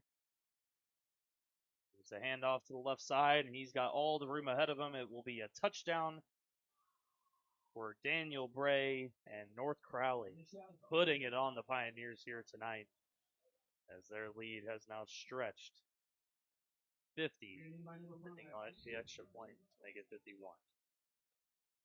Reminds me a lot of those old games that Boswell used to play when they were in the Fort Worth district. Yep.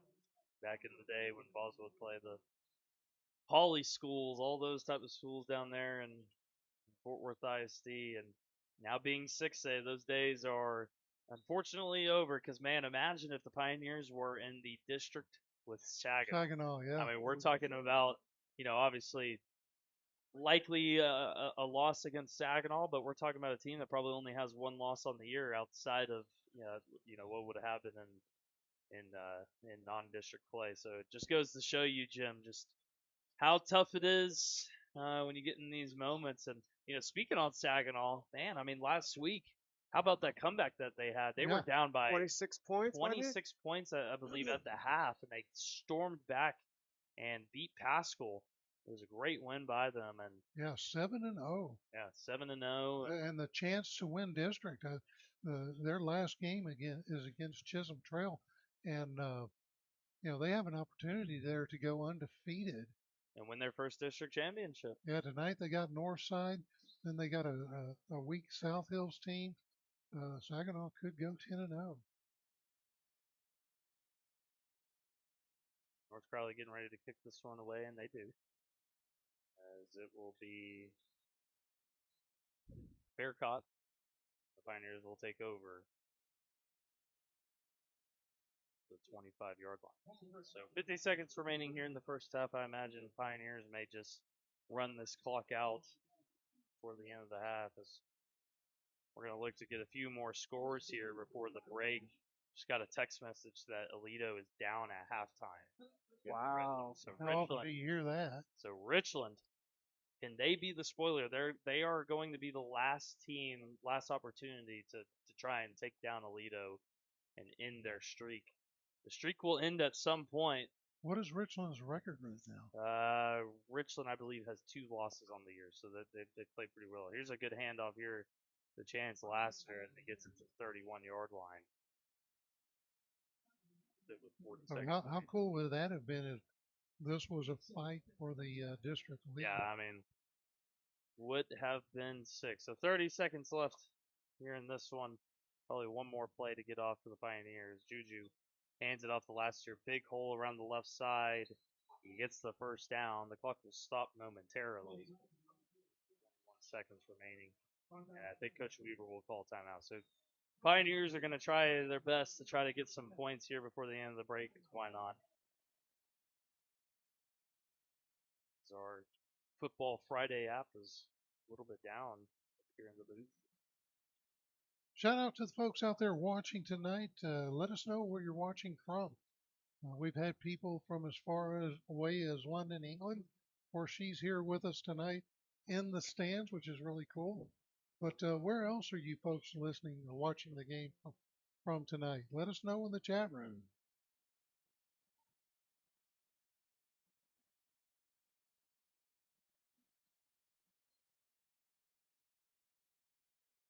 Out of the timeout here.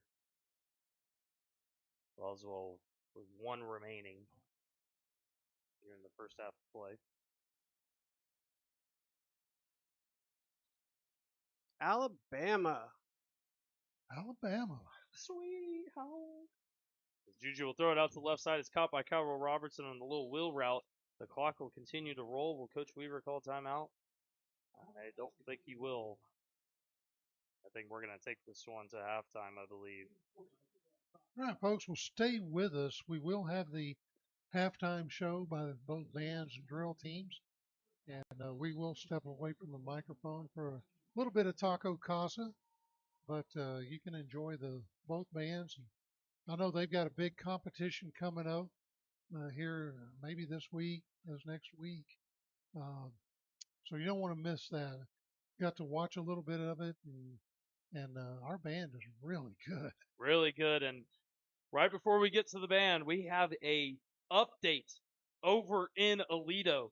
They trail 28-14 to Richland Royals. The district streak is officially on the line. 124 straight district wins dating back all the way to 2007. Now this is at halftime. This right? is at halftime, so 28-14. And hey, we've seen this story before just a few weeks ago. Denton Ryan was up by 2 touchdowns, and Aledo came back and won it. So Yeah, I remember here at Boswell High School, the Boswell Pioneers taking a lead 10-0 at halftime, and against they lost it. Toledo. Yep, and ended up losing big, I think, in that game. lost about by 14, I believe, in that Yep. one. Yep. So, yeah, that's interesting. All right, we're going to take a quick break. When we come back, we'll have the Lone Star Insurers halftime show. Stick with us here on Boswell Sports.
Spirit and pride are worth growing by all. The Lord will remind you of the Martin's activities. The other level of the group in which one, from the other years in my last year. The mind of the world, the country of the movement of Michael on Sunday, down at the famous album, and practicing is right to all in the temple for you and all, typical of the world, the time of my objects.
try to.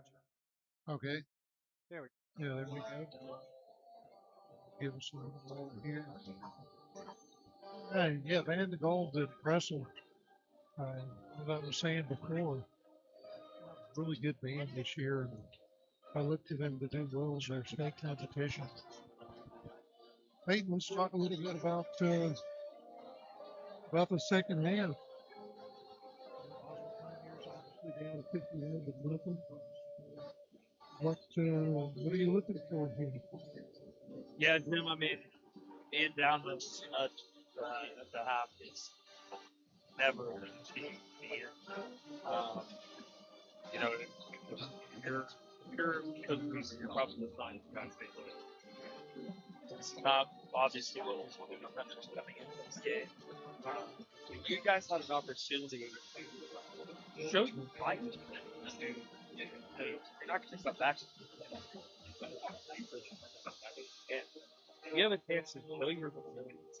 Show that hey, through it all, no matter the score, we're going to play hard all four quarters. That you'd be surprised how many coaches, how many opponents that you face respect that. How many coaches on your that are your coaches that respect that? How many of your teammates respect that? How many of your parents, family members, friends, and even potential if there's scouts. If there's scouts watching film of this game, if there's scouts watching it. I mean, we've been up in the booth and we saw two scouts up in the press box. You never know if you can get noticed what could happen. That's exactly, and because you know that there's going to be, like you said, there's scouts out there. So what's the probability that hey, you might got one bubble, or you know, it's not going to end up. That's why it's Yeah. Yeah. Yeah. I mean, it's an opportunity for you can sit there and say, hey, look, we're in this game. So go out there and have fun. Go out there and have That's fun. what I was going to say. Go out there and have fun and enjoy this moment. Because, I mean, Jim, you know this. And, like, you only get these games in high school play with your friends like a few times. Some of these kids, most of them will never play football Yeah, again after their high school career. yeah, they've got a lot of these guys. They may only have 2 games left. Yeah. And if I'm Coach Weaver, I can go in and say, hey, go out there. I know it's going to be just 51. This is the plan, man. Go out there and have it. Yeah, go out there and have it. Play your tail off. Don't give up. Go out and enjoy this game. Yeah. And, like, I know the whole Gen Z generation, they would sit there and laugh at something. But this is like, yeah, you can think it's corny or anything like that, but I mean, it's real. Like, you have to sit there and look at the situation. And 5 years from now, look back. Are you gonna say, "Hey man, I enjoyed playing with my buddies"? You're not even gonna remember the score. No, So if you sit here and if you pout every game, if you have a bad attitude, you're never gonna look back and say, "Man, that wasn't good." If you sit there and just enjoy it with your buddies, enjoy it with your classmates, enjoy it with your coaches that you're going to war with, it can make these games that are not so fun even better because you're looking back and you're like, "Hey man, like look where we came, look where we were at, and look where we're at now." Like, remember those Boswell teams, the sophomore year of the freshman sophomore year of Sawyer Farr, that class, when they were getting beat down by Trinity. I'm sure that they look back at that score now and they're like, "Hey man, like that's funny." And then after that, we were beating up on this team 2 years later, 45-0 or 45-21, 45-28. Like it. Again, you never want to sit here and say, "Oh, scores don't matter, games don't matter." What it's all about fun. It is about having fun. You still want to win, but you sit here in this moment, you sit here and you have an opportunity to show that even down 51-0, you're still a fighter. You still want to play hard, and you still want to have a good time with your teammates around you. yeah, with your brothers. Yeah. That's so true. I think about even in my high school career, which was, that back during the Jefferson presidency into the John Quincy Adams era, I don't remember any of the scores of the games. I know we got beat week in and week out a lot, like what you see here, but I remember all the names of the guys that I played with. Yeah. and I remember the experiences. And that's what these guys take with them. Yeah. Like you said, they may or may not remember these scores. They'll remember getting beat down by North Crowley. Yeah. They won't remember what the score was. No. But go out there and have fun and be with your brothers and have a good time. That's what I hope they do. You know what you will remember from this game? You won't remember the score, but you may remember the hit you laid on at star recruit. You may remember the fumble you recovered. You may remember the touchdown that you had against a potential state title team. What it was at all. And you sit here and say, hey, man, I scored a touchdown against state title. Yeah, it came in later in the game, but man, you can say that. And just like Brian White's absolutely correct. Boswell doesn't need to get down. This is a good North Carolina team. Yeah. And it's since your team is young, you push the fight and use those motivation. Exactly what y'all are talking about. This is one of those things to where let's see what we can do. Yeah. I mean, again, we always. I know I bring up that new thing. Just, Yeah. have fun with it. To have a good foundation, to have a good team, you sometimes have to go through shit. Sometimes you luck out and you have good talent all around you. Sometimes you don't. Sometimes this is a 1, 2, 3 year process. And this is now, again, what the Pioneers are going to have to face over these next few years. It's a process. So lay the foundation now. Remember that 2020 year. Some of these guys may have been in high school or in middle school and remember that team. Remember the 2020 team and what those sophomores and juniors turned into in 2021, 2022. That's your this now. Yeah, you're not going to have a good record this year, but this is your chance to set and lay the foundation. Well, we do have another half of football right here in front of us, and it starts with a kickoff by the Boswell Pioneers. Yeah, this one goes out of bounds as this quarter is brought to you by thezoo.net.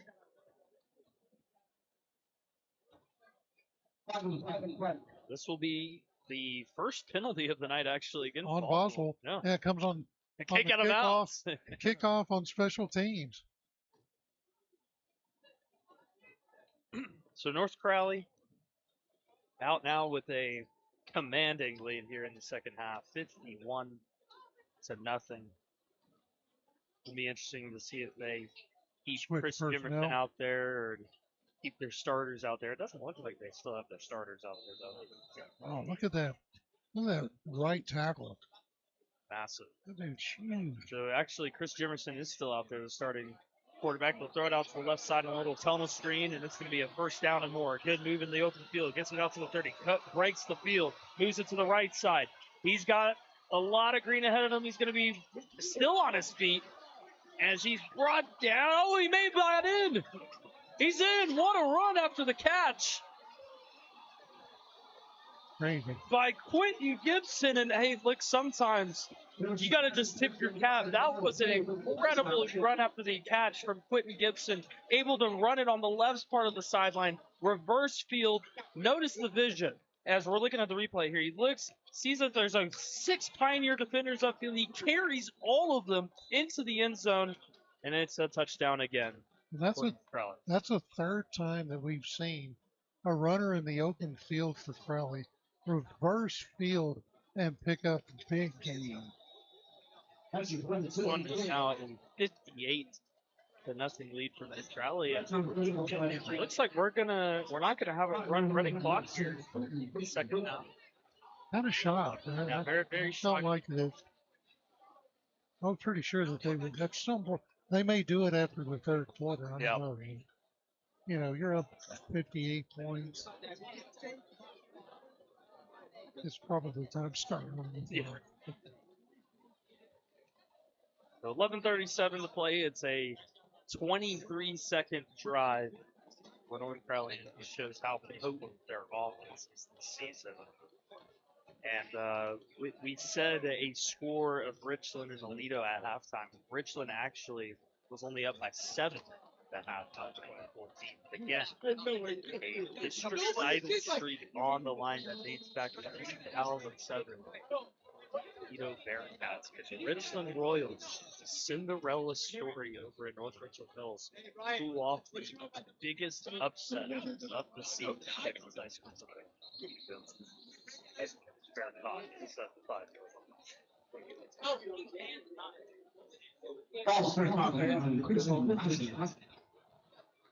Can you pull off that?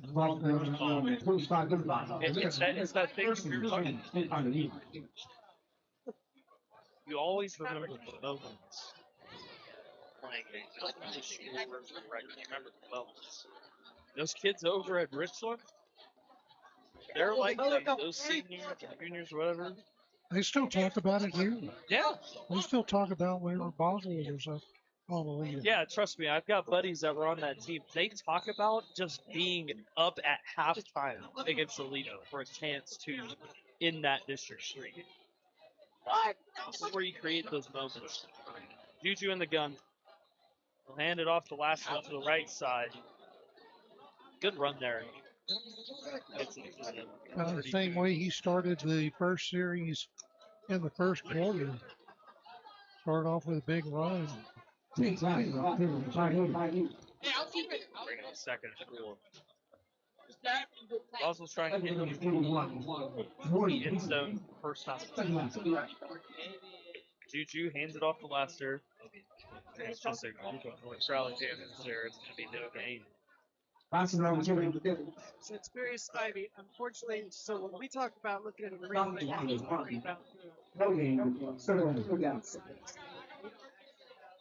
not that. Yeah, we don't have that capability just yet. Working on it. Will be a third down and 4. Boswell, Juju hands it off to Lassiter. Got it. Good hole up the middle, and he's got the first down. I like that. Now 58. Still looking like a 0-0. You just got to think about how excited this Boswell staff has to be. He's got 2 years in high school eligibility left, and he's proven to be one of the best running backs in this district. We'll hand it off to Lassiter, trying to reverse field, and still able to get some positive yardage here out to the 40-yard line. So I'm going to be pretty thickly on my big on this one. We're not going to see him with pass plays. Probably not. I think unless he gets to like 6, it's going to continue to put on the ground. Just ride the hot hand of Chance Lassiter. I want to see Barboza again, especially after the big play that he has.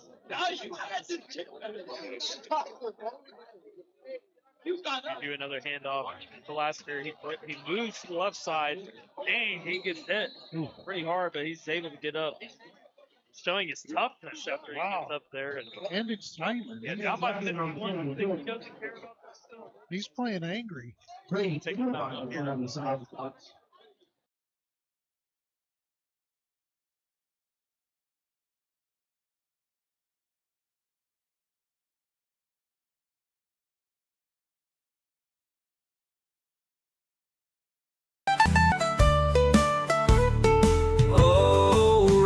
Barbecue, make you move like a cow. Tasting Texas pride, no stopping now.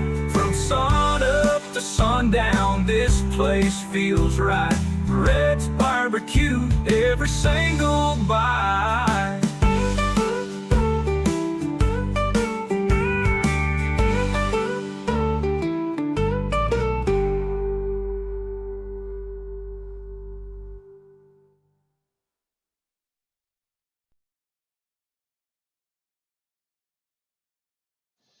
Coming back out of the timeout here with 9 This is a problem. The North Crowley has been third. That's running back position. Fake it. Oh, it is a handoff to Lassiter. He tried to reverse field. He's able to get a few yards. It's going to be about a yard short. Yeah, he's close to the first down. Bring it before it's 1. I think Boswell's going to try to score. I mean, you're down 58. Why not? Rush works today. It's big. Crazy. They foundation. Just see that have changes these next 2 years. Here we go, 4th and 1. They're 0-47. Juju in the gun. North Crowley showing blitz. Low snap, hands it off to Lassiter. They meet him in the backfield. Lassiter's trying to reverse field, though, and make something out of nothing. He's going to be brought down, though, for a loss. So North Crowley will take over well into Pioneer territory with 8:30 to play in the third session.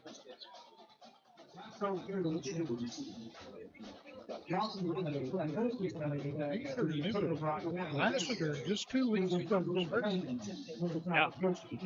Starting really banged though. I'm not going to say his injury left here. We don't want, yeah, we don't want people to know, opposing teams to know, opposing players to potentially put him at harm. But it is very surprising, we should say, that he is even playing tonight after what he endured to go over. First and second for the Panthers, they're going to continue to have their starters out there. Emerson back to pass. Throws it to the left side. Oh, it's a little flea flicker or a little end around. Hook and ladder to their lineman. I like got away with a little bit of hole there. Yeah, that was John Delgado. All time in the crime, being running with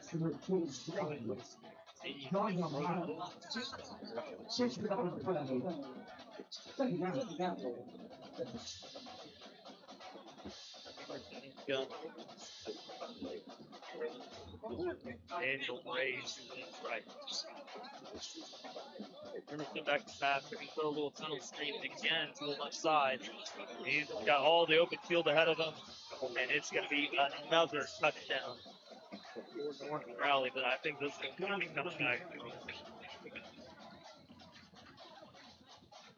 Say they on that previous play, they got away with it. Yep.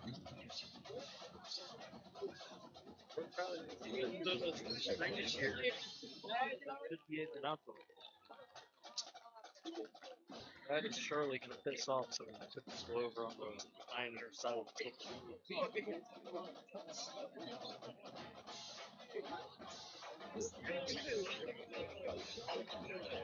Never mind that this type of play, I'm frustrated. I mean, you are new.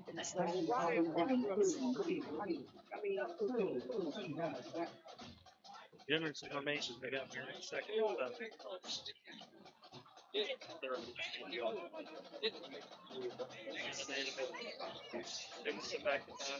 Another street offside. He's breaking multiple tackles down the sideline. And he'll dive for the sideline. It is a touchdown for North Crowley. That is Quentin Gibson. Pretty much the same play this year. Yeah. I mean, they ran the same play, I think, 3 or 4 times in a row so far. Pioneers not able to stop it. New kicker to Nelson.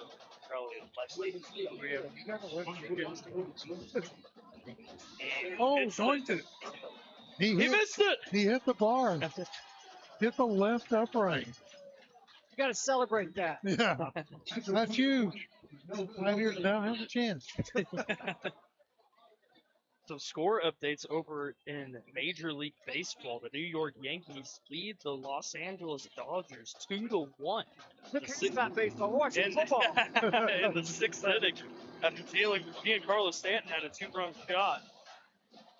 You gotta give him a little bit of leeway there, Heath, because these kind of games are tough to call. They are. They're tough, and hey, we're close to the 4th quarter, Keith, and we still have not gotten the 6-man score yet. We still got a lot of that's time. Right. As we had a development today in our little broadcast chat room that we like to discuss, pre-game stuff and all that. There was actually the highest scoring high school football game. Wait. Let's see if they missed. Oh, there you go. Okay. So a few weeks ago, the highest scoring Texas high school football game of all time took place. Can you name the 2 teams that played? and the What score. was the score? Yep. If you know that one, let us know in the chat room. Yeah, we'll come back with this one in the Hey, you know what? I think about 3 minutes left. let's them put trivia titles too, Oh, good Lord. or just put It's a gonna- trivia question out there. Let's get the chat room They're gonna say, involved. who is the 7th all-time leading passer in Boswell history? I don't know. Let Feels like it's the kick yard kickoff in the 1927. Back in the game, my quarterback will hand it off to Laster, and Laster is just getting all the work here. Second half of the play, he gets the game to 2. Who says we didn't have a winning ball? North Crowley, 6-4 to nothing. They were rumored. Well, they're-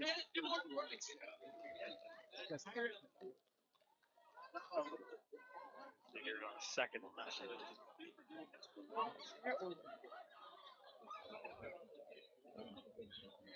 Boswell's even slowing this game down a little bit. They're trying to mitigate the damage. Hand it off to Laster. Left side, and North Crowley is beaten up on Laster. At this point, I mean, you have to start thinking about the health of your team. You don't want to have to give it to Laster every single play. No, he's young, but don't want him banged up too bad. So Marius Spivey says Alito and Celine. It was not Alito and Celine. I'm gonna let you know you are way off on that one. We have we'll have the answer in about 3 minutes. That game. So here's a handoff again to Lassiter, and it's just a group of Panthers again that will stop him on 3rd down. This will set up a 4th down and about 6. I'd imagine. Pioneers are going to pump this one. Torres, thank you for tuning in from New Hampshire. New Hampshire, the Wow. Northeast. Nice. What's the weather like up there, Christina? Probably, probably cold, but No, probably better than here. it's 50s and 60s. It's beautiful. Football weather. Yes. It's going to be very unfortunate if we play a 10-game regular season. We don't have like a brisk Yeah. football night. Hopefully we get something like that in the next few weeks, but it's not looking like it. As this one is a sky-high punt. wow. As it bounces at the I don't 49-yard know line. that I've ever seen a football just bounce in the Yeah. same spot. It did not. It bounced at the 49. It landed at the 49, and it kept staying at the 49, and that is where North Crowley is. That one's 49.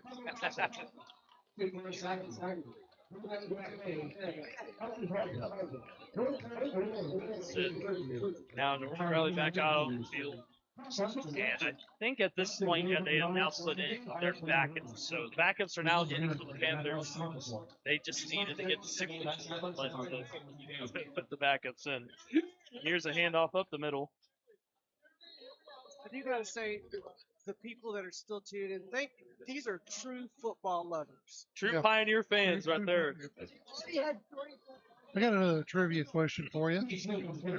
Where was the first ever Coach Abchat show broadcast from? That could be anywhere. So we've got a lot of locations here in the Saginaw area. Send a man in motion. There's a handoff to Keith Smith. Number 15. Freshman wide receiver. He actually scored early in the game. So they had some backup tailbacks actually to start the game.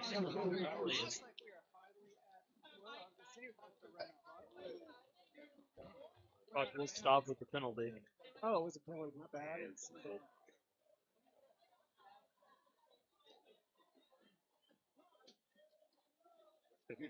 Yeah, we'll see how long some of these fans have been listening. If anybody knows, what was the first location of the first episode of the Coach Abchat show What year back was in it? 2006? But we've still got Peyton's trivia question. Yep. That's 2 out there. 2 trivia questions. I guess this is going to be, instead of 6-man night, it's going to be trivia night. for Boswell Sports. Here's a handoff to Cade Smith to the left side. Knocked out of bounds. I think Coach Abinchan might be the only one able to answer that question besides me. I'm going to take some guesses, but it just seems the way that you're posing this question doesn't sound like it was up here. It I'm doesn't. gonna go with Elkins Hardware. Oh, man, dude. If that was at Elkins, it would be a full circle It moment. wasn't Elkins and it wasn't Reds. He says lecture. No, Lecture Hall was not even around back then. that's a very good answer, but Uh-oh. So, okay. So, was it in the old turf room that used to be so... Oh, I almost had something there. no, it wasn't even on this campus. Now, it was not very far from it, Not very far from but it was not on this campus. Texas Pit Barbecue.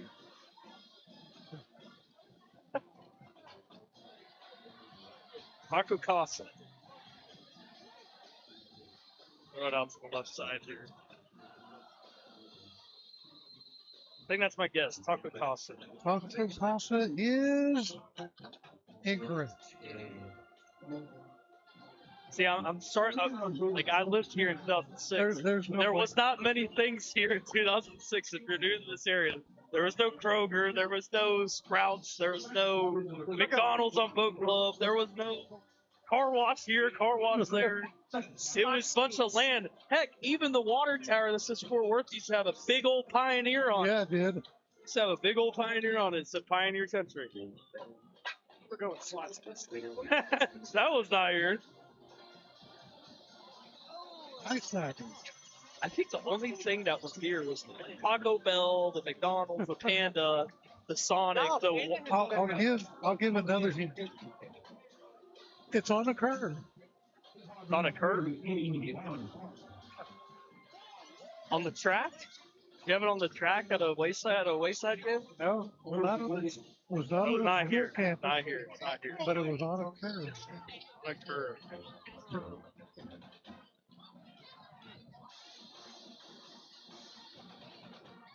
See, I need more people to throw out some answers in the comment section.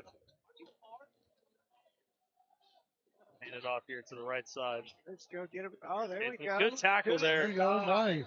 That's a good tackle by number 36, Thiago Torres, the junior. Open field tackle. On a curve, on a curve. Harbor, what is it? What was it used to be called? What the Dollar General. the restaurant that is on Eagle Mountain Lake. Oh, okay. But you're close. You're getting warmer. Huh? You're getting warmer. Oh, It is caught. wow. What a catch there. Pioneers looked like they were going to get a pick six. I'm trying to think curves. Eagles Nest / Kelly's, since it used to be called Kelly's back then. Saying some names, people are like, what the heck is Kelly's? Wait, I'm aging myself a little bit. At the marina? At the marina. There you go. But you're getting close. That was my guess. It's at the marina, but I guess it's not. All right. Okay, so at the marina at that point, there was literally nothing on Boat Club towards that way. It was just Eagle Mountain Elementary School.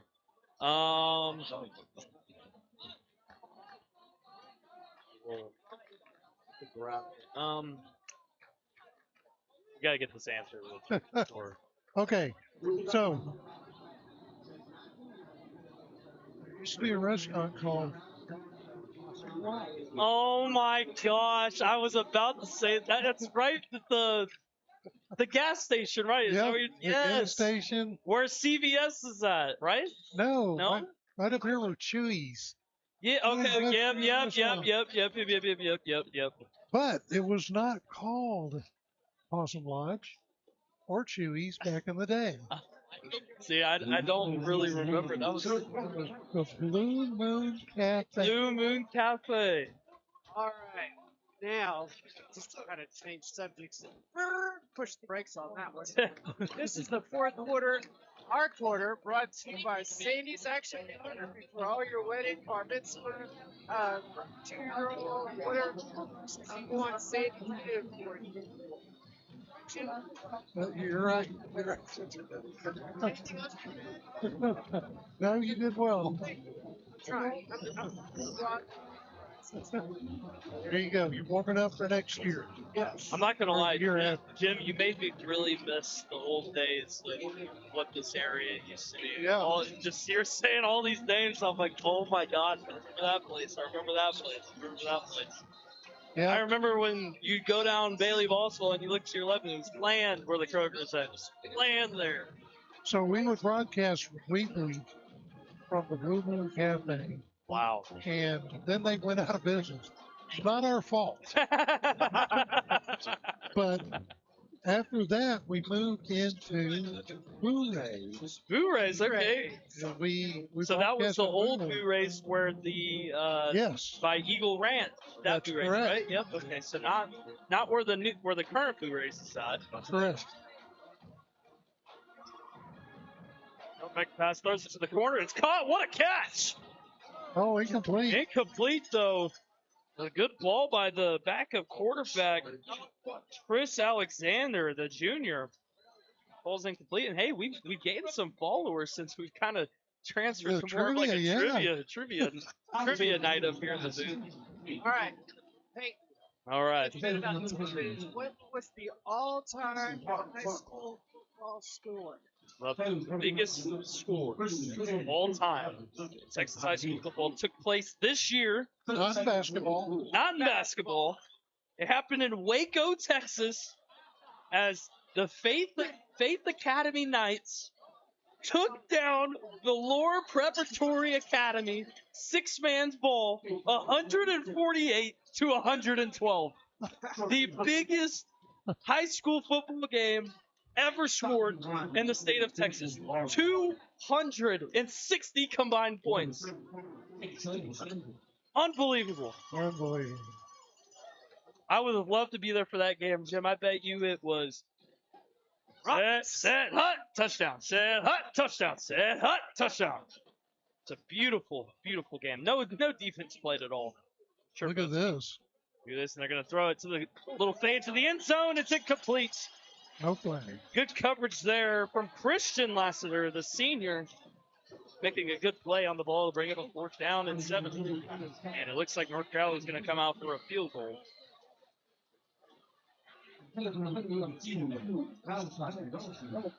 Pioneers got a stop.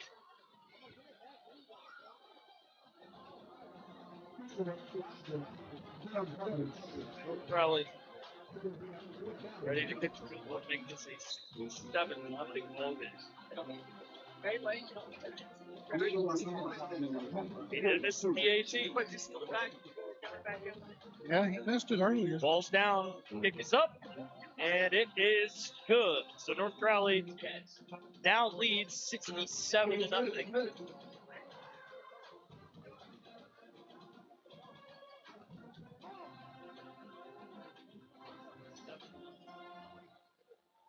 Here, 11 minutes left in this ball game. We'll need to take a look at some scores. Really interested to see what the Alito score is currently against Richland.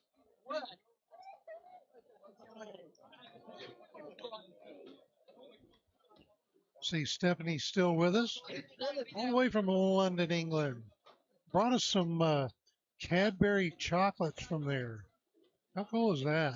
So we've got a scoring update over in Alito. Richland still leads the Bearcats 35-28 with 5 minutes remaining in the third quarter. Could the streak end tonight? That would be great. A lot of people in the DFW area, especially Boswell fans, want that streak to end because their The whole name. state of Texas. The whole state of Texas wants it to end.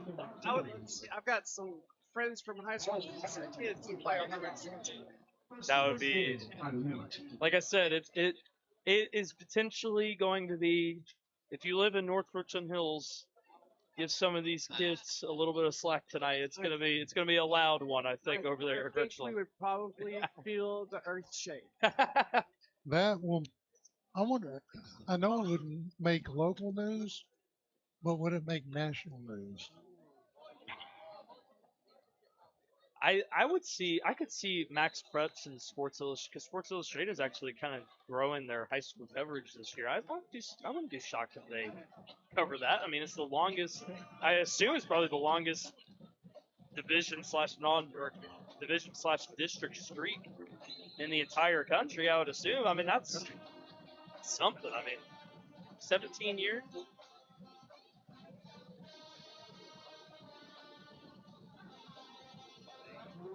Gain of a few there for the Pioneers, making a second sub. Still trying to fight here. We still need a good week game. Yours since we started doing this year. Get some more scores. Yeah, he did it. Next 7 minutes. Here's a handoff to last to the left side. He is met right at the line of scrimmage. No gain. Let's take a look at the 6-man level. Will we have a new record tonight for scores? Room leads LaForce 66-40. Motley County is leading Headley 62-7. Nazareth, the biggest win ever, 1-0 over Hart. Forfeit over there. Typically, when 6-man teams have 1 to 2 injuries, that's it. And there's a little wheel route caught. For all the ball came out, though, I don't think they recovered. They're ruling it incomplete. I'm a little confused here. It looked like it was caught for a first down, and it should have been a fumble out of bounds. Let's see the replay. Caught, ball then comes out, should have went out of bounds. They ruled it incomplete, though. Okay, that's an interesting call by the official there. They'll bring up a 4th down and 6. Grand Falls Royalties up on Balmorea right now, 20-12. Fort Davis beating Sanderson, 38-20. Sands up on 56-42. Klondike, a massive win over Wilson, 81-0. Wow. This one is fun. It's sky high yet again. Bounces at the 45-yard line. Probably will take over at the 46. Southland up on Welch Dawson, 2-0. It's another Wait, 4. where is Welch Dawson? No idea. Okay. Trying to find some other glaring scores over there in the 6-man ranks.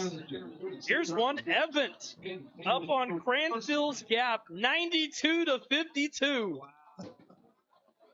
How about that one? Just looking for the big ones over in the 6-man level. A lot of forfeits tonight. Unfortunately, that means a lot of injuries or failings. Those programs. They run out to the right side. So there was what school was something happened with their coach that Oh, yeah. 6-man. Yes. They forfeited all the regular season games. Yeah, the coaching staff was filming while they were scouting, filming the other teams as like their future opponents, their hand signals on the sideline. So like typically like tonight, Boswell will have a few like middle school scouts heading to that Weatherford game, and that would have been like if Boswell had a camera recording Weatherford and their hand signals, which is not legal in the UIL rules. I do not recommend doing that.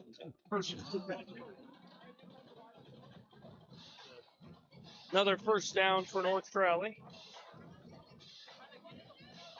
St. Joe defeats Leverage Chapel 89-38. Big win for them over there. Throws it down the field, and it's incomplete. Look here, they flag. Maybe Boston's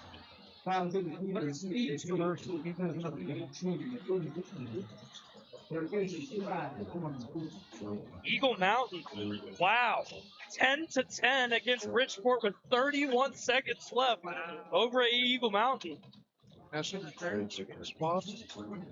Jackson take a lot of looking if we wanted to. He got that Set one, it up. but probably wouldn't be able to get it set up in time though.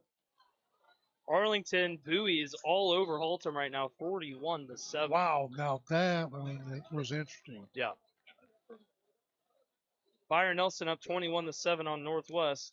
Keller all over Timber Creek, 34-0. Wait a minute, I think Halton played last night. Didn't that score last night?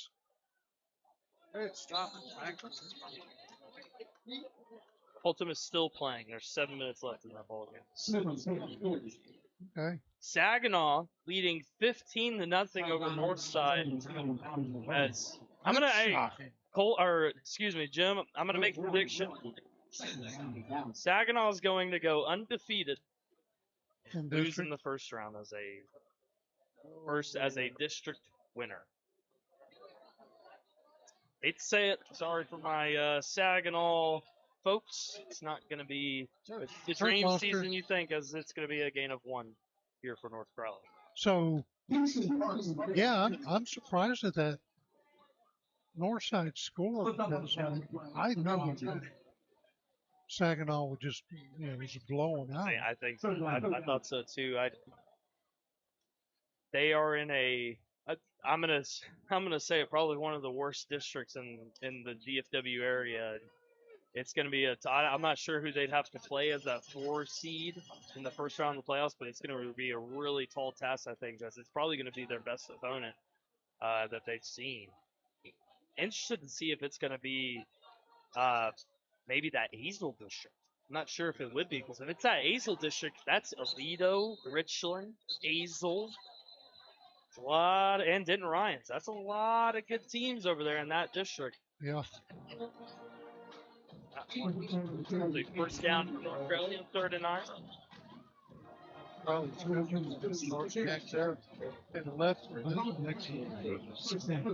They turn out the lights.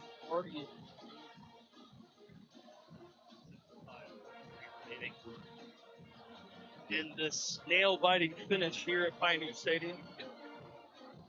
Hand off to the right side. It's Kate Smith again, the freshman. Crowley, their depth. A lot of good bodies for the future that the Pioneers are going to have to be worried about next season. North Crowley as well. I mean, North Crowley did. They've really built a strong program. Yep. They've had several really good years. This probably being their best year so far. Definitely a strong. They've built a really good program, and they've really gotten to the point where that stadium over there, I think, is attracting a lot more people move over to that area. We have a football convention. Yeah, it's a penalty against Boswell. Penalty against the Pioneers. North Crowley trying to enter into that 70-point threshold. Can't remember the last time the Pioneers. No, it was against North Crowley. It was supposed to be like conduct. Oh, well, they moved the ball down to the 5-yard line. I think that's where the ball went out of bounds, so they knocked it back 15 yards from there, Jim. All right. Yeah, interesting. Remember many times Coach Abanchan being up scores like this. And I remember he would take the ball, run it down the field, get down inside the 10 yards, just a class. That's it. 2nd and 17. Ball is on the 20 with 5:03 remaining in this game.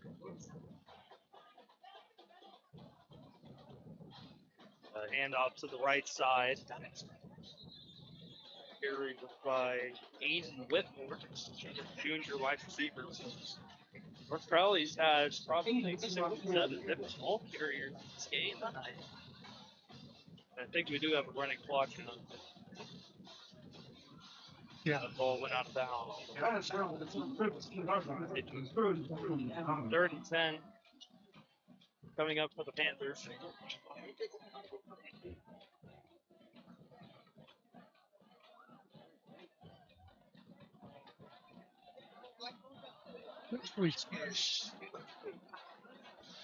Against Weatherford. Against Weatherford. There's a good tackle. That's number 40. 40, Anthony Valeri. Again, junior. Another junior for the Pioneers. This is going to be a team next year I think is going to be in that playoff conversation. If they stay together, they stay healthy. I look for them to be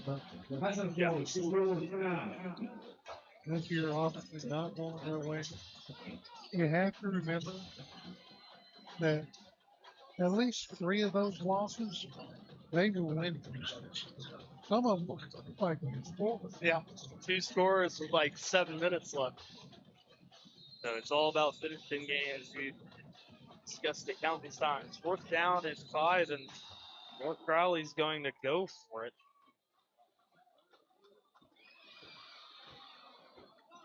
I think it's I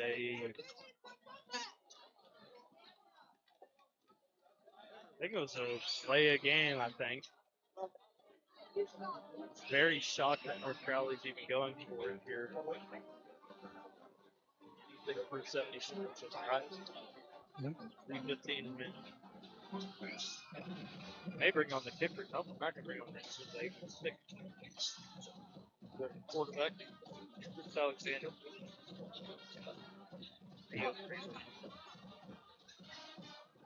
Alexander keeps it on the run, the read option. He's going to be brought down by a group of Pioneers.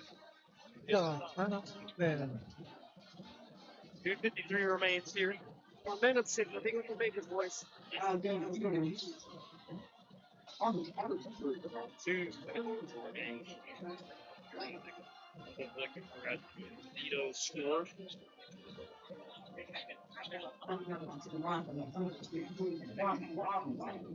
Mixed answers over there. Score in Vito. The Bearcat base is freaking out, as they should be. 35-28, Richland leads with 10:41 to go in Alito. Wow. And the street in. YouTube hands it off to Lassiter, and he breaks the tackle. He got out of it. But it's not going to matter, though, as North Crowley will bring him down. That's big number 46. Jerome Irving. Tackle. I really feel sorry for Lancer. He is taking a beating. Yeah, taking the beating. Starting to get to the point where it's like, okay, let's try to get in the street there. I think they are. Yeah, they got Barbosa in the game. Actually, no, Lassiter is still out there. 2:18 remaining. Yeah, Van's still rocking, though. He's rocking on both sides.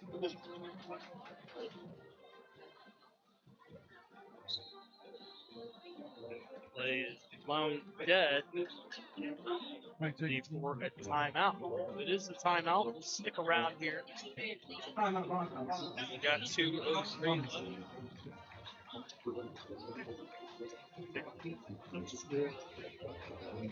How about around our district? Move over 6A District 3. Crowley leads Mansfield Legacy 35-6. And Weatherford and Mansfield Lake Ridge. How about overtime over in Weatherford? Tied at 21 for the 2 bottom feeders. Yeah, and that one, somebody's owed got to go. Toilet bowl. Somebody's walking away with a win. Wow. Thrilling game over there in Weatherford. We'll move back to games around the area. Seguin's beaten never been last night, 7-28. Good win there. Bridgeport ended up scoring a late touchdown against Eagle Mountain, 16-10. They win that game against Eagle Mountain. Lassiter stopped a big loss again.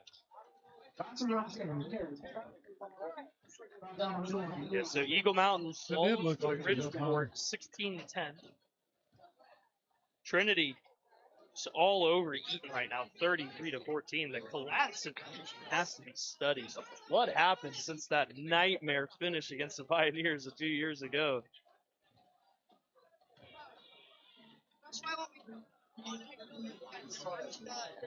Probably playing a bunch of soft. Oh boy! Northside has taken the lead against Saginaw, Oh, my 18-15. Juju throws it under the middle to Peyton Rhodes, and he is brought down, and we may have a crazy upset if Northside takes down Saginaw. That's Rhodes' first catch of the evening, I believe. Believe so, yes. It's the battle for 820, Northside versus Saginaw. Saginaw's homecoming. Would be a nightmare to lose on your homecoming night. 40 seconds remaining here in this one, and 3rd and 24. Boswell got late. People coming onto the field. I think they just redistricted the play clock there, rightfully so. But is away, and oh, it's Buff! It's Buff! Picked up by the Pioneers! Brought down! Did he get it? Did he recover? He did! Boswell recovered with 17 seconds, 15 seconds remaining. Oh, come on, Boswell, get it. A chance, he had a chance to scoop it up and take it to the end zone, but he didn't. Get a score here, Boswell. 1st and 10 coming up for the Pioneers. Wow, what a play! Come on, Boswell. Come on, Boswell. Don't give him the goose eggs. Man, if he stays on his feet and scoops up that ball clean, Boswell is not shut out tonight. But instead, they've got a little bit of field to work with, 15 seconds, 2 timeouts to get into the end zone. 43 yards in 15 seconds. You got to be thinking, do they take a shot to the end zone? Why not? No, man. They're going to go stack formation. And the end for North Crowley is offside. They don't throw it. They'll hand it up the middle to Christian for Chance Lassiter. Will they keep the clock roll? Will they call a timeout? They won't. Wait, they will. Coach Weaver calls a timeout with 5 seconds remaining. What is an exciting finish. As the Pioneers, a chance. Let's be for real here, guys. I mean, this is a chance to build on something. In the game strong. In the game the way you want it. You get into the end zone, you move into the next week with some momentum. You go in there against Weatherford, you get that win. You have momentum into Lake Ridge. You finish with a win there. You're talking about 2 games and 15 seconds of momentum heading into the 2025 season, and it all starts right now. Juju and Lassiter in the game. This will be the final play of the night. Can the Pioneers get into the end zone? Juju in the gun. He hands it off to Lassiter. Trying to make maneuvers. Got blocking upfield. Got the sideline. He's knocked out of bounds zone. That'll do it. That will do it. As North Crowley takes down the Pioneers 67-0. They did stay out of the 70-point range as North Crowley, the ranked 2nd best team in the state of Texas in 6A, will remain undefeated and the top dog in 3-6A versus Bob. All right, we're going to take a quick break, and when we come back, we'll have the post-game show. Hope you'll stick around for that. Love to hear your comments tonight on the presentation and the football games. The Pioneers, the toughest part of their schedule is over. They have 2 games left, and we'll talk about those when we come back here on Boswell.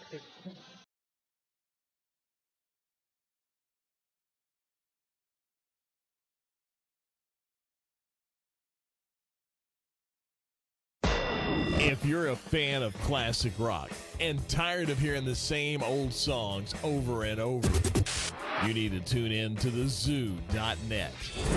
Thousands of songs in the library. Radio like it used to be. Radio as it should be. It's on the internet 365 days a year, 24 hours a day, and it's free. The best classic rock of all time. It's the zoo.net. The internet's best classic rock. The Zoo.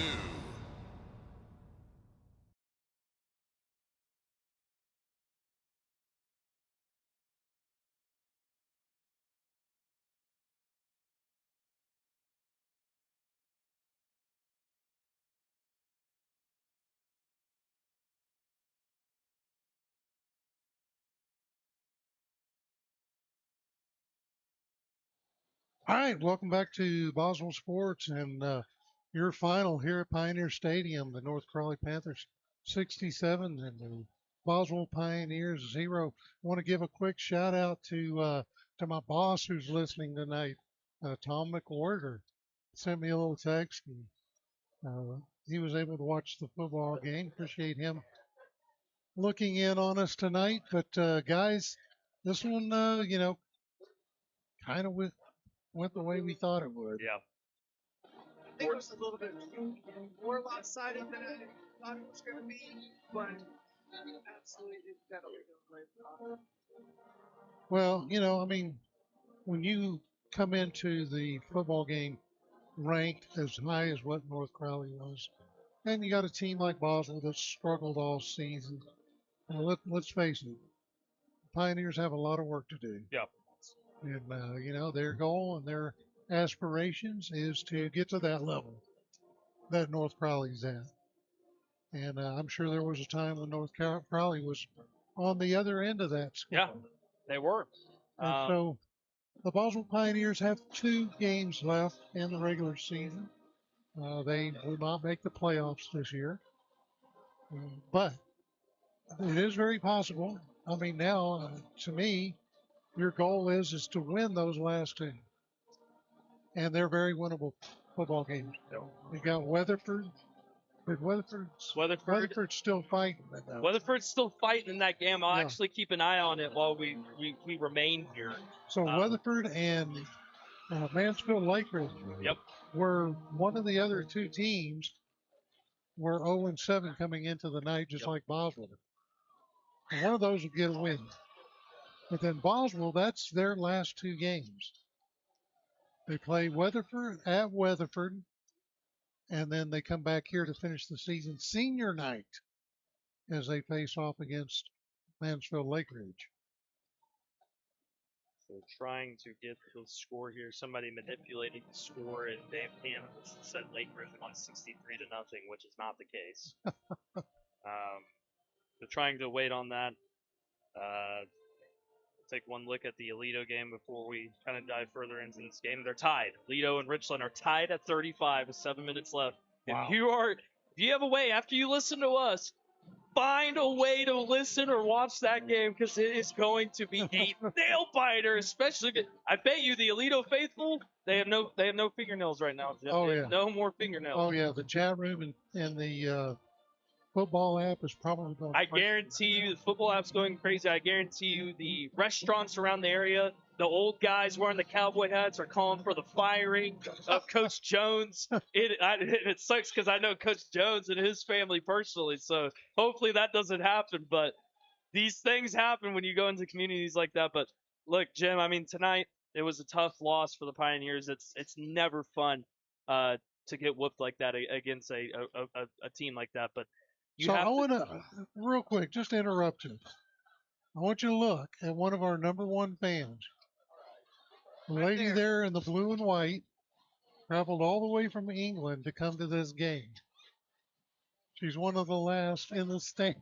Standing O. After a 67 to Thank nothing. you, Stephanie Krellin. That's awesome. 67 to nothing win. Thank you, Stephanie.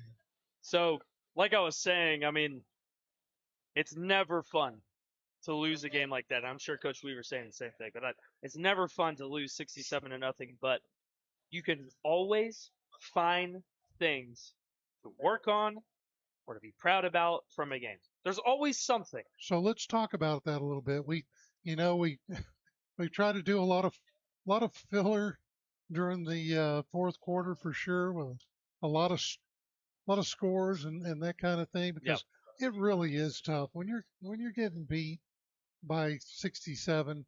It's hard to come up with positives. And being up 67 sometimes is a little bit tough. You're like, Even those are tough, yeah. oh, another touchdown. But But in every game, no matter how bad a team gets blown out, there are some positives. yes, So let's talk a little bit about those. What did you see tonight that you think that the Boswell Pioneers can build upon as they go into next week's game?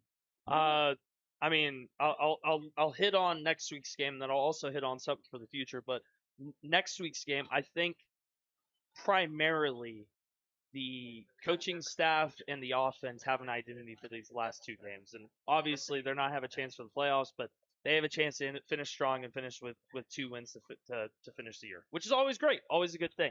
But what I have seen and what I saw from this game was there was multiple players from the junior and sophomore class that made great plays in this game against the second best team in the state of Texas, according to Dave Campbell's Texas Football.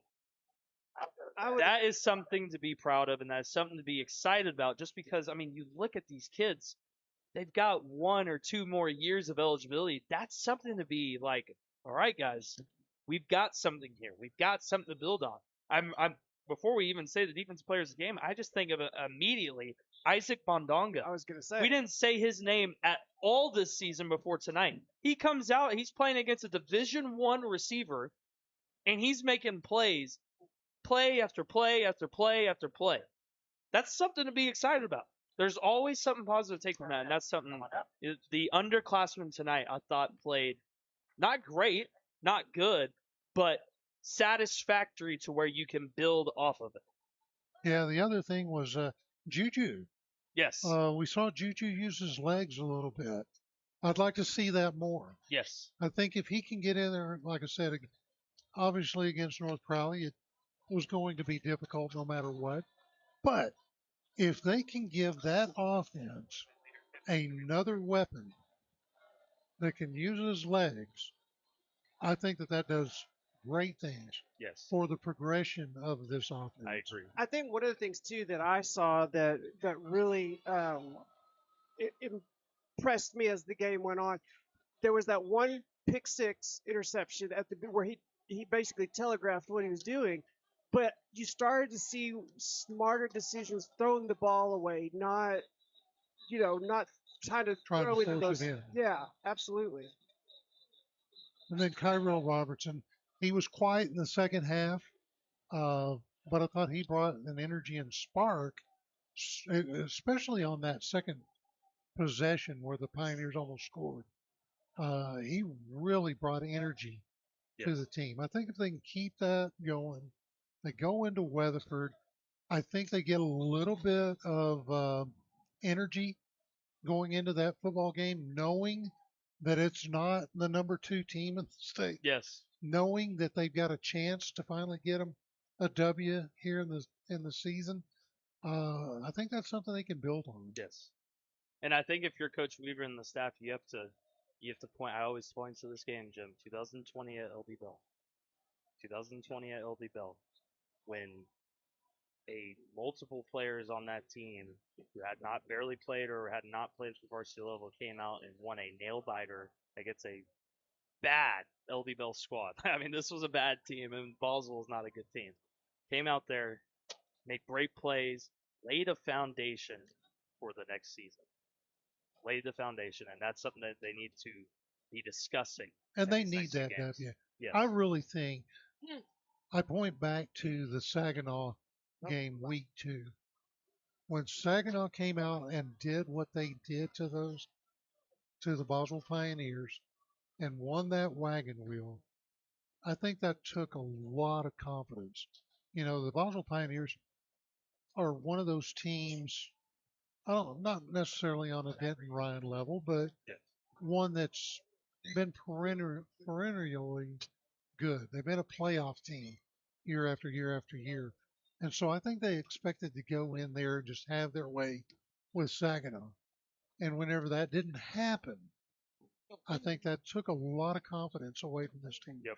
This team needs confidence because we see little spurts here and there where they do some good things, where they have some success.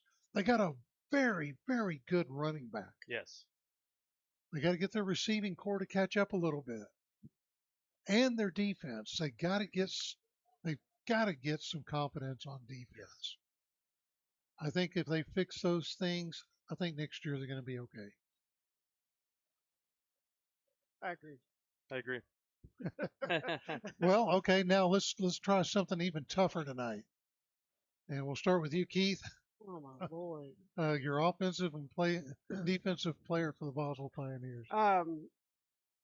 Peyton's already said it. Isaac Bondonga, defense, absolutely.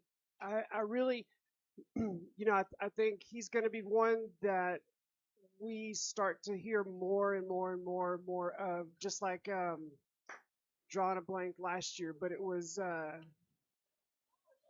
was it Connor Schrick last year? Somebody there was one player that all of a sudden it was the second, third of the week of this season, had never heard his name before in the years, and I only knew of him because of playing JV with my son, and then all of a sudden he just took over the defense. I maybe see that with Isaac here, potentially with him being a sophomore. Big bodied kid, 5'8", 170 pounds. That's a lot of muscle on that kid. Yep. And so I think there's going to be some good things from him. I would actually, I know this is kind of a tangent here. I would love to see him maybe transition into linebacker. I think he could really do some damage in that one. I'm going to go with Juju as my offensive player of the game, just because, like I said, he started making those smarter decisions throughout the game, and maybe that's going to propel him into a little bit more confidence, like Peyton was saying, and make him into the offensive leader he needs to be. Okay. What about you, Peyton? I think offensively, the offensive player of the game tonight has to be Keith. Man, Keith was just rolling tonight on the buttons. He's doing everything to keep the broadcast going. He was terrific. No. I mean, offensively, I think it's tough because of how much they struggled. But I think primarily offensive player of the game, you got to give to last year. I mean, just to continue from quarter one to quarter four to fight and try to get those extra yardage. I mean, we saw him midway through the third quarter. He gets a gain of 6. He gets up and he has the utmost energy in the world, like they're up 28-0, like they're in a tight ball game. They were down 58-0 at that point. It just shows that guys like that are doing that at the sophomore level, not just getting 6 or 7 yards and having great games, but the guys that are continuing to show the fight and the leadership while getting basically their butts whipped. I mean, let's be for real here. They're getting their butts whipped, and he's still leading, not just by his play, but also through his voice. And he's a sophomore. That's a kid that they desperately need to keep around, because you can just tell. I mean, we heard it whenever he was on the show this year as well. He's a great head on his shoulders. You can tell they have a great family around him, a great core, and that's a guy that you want as the leader for your football team the next 2 years. So that's just a little offensive player of the game, but then also a little bit more of a shout out for him. But defensive player of the game, I mentioned his name earlier, Isaac Bondonga, the junior defensive back, making the plays that he did tonight against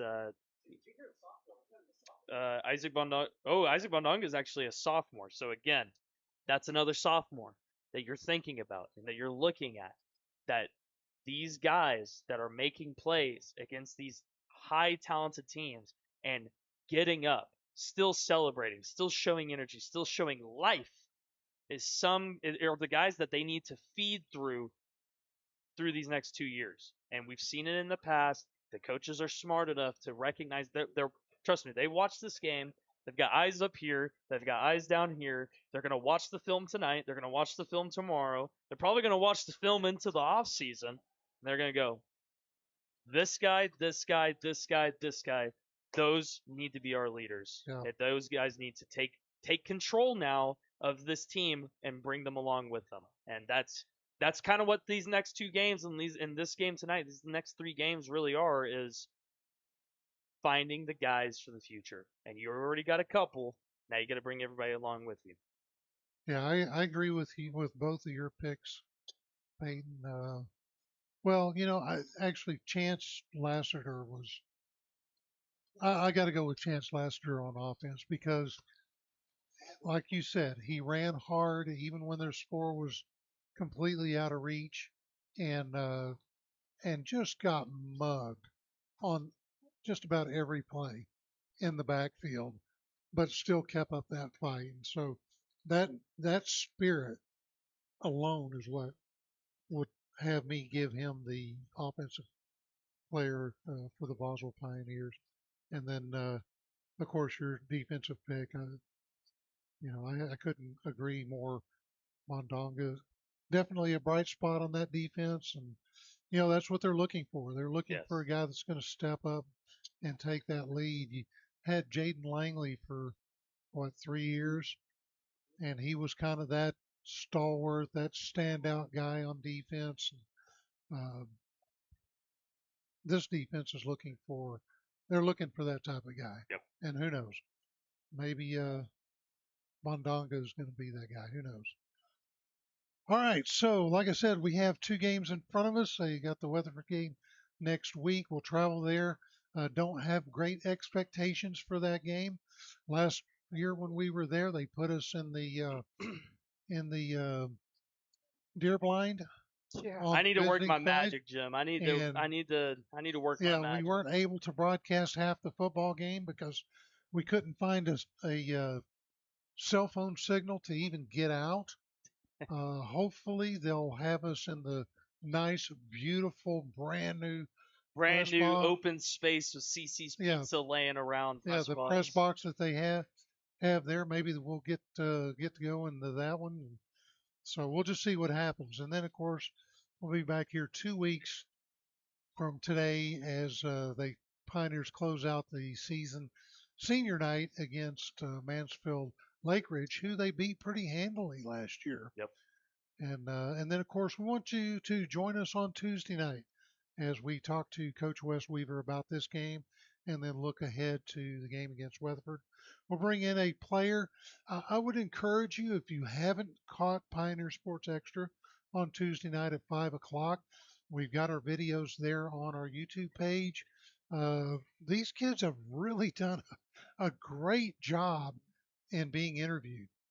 We had Juju on last week, or last Tuesday. His mom was there. That was pretty cool. And he did a great interview. Go back and watch those things. We'll bring in another player this week, and that is live from Red's Barbecue at 7335 Boat Club Road. You can come out and join us.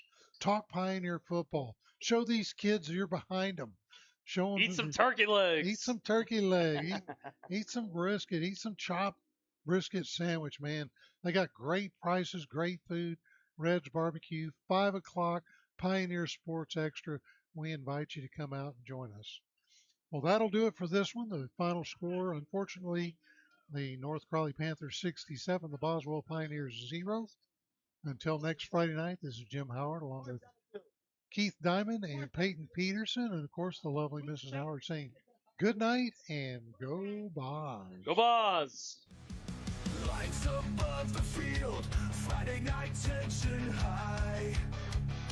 Sweat on the backs, Pioneer pride. War drums beat inside, helmet cracks in the air. Concrete grit out and fight, enemies everywhere. Boswellsports, screams and screams, voices howl, spirits lean. Warriors clash unseen, legacy in the beams.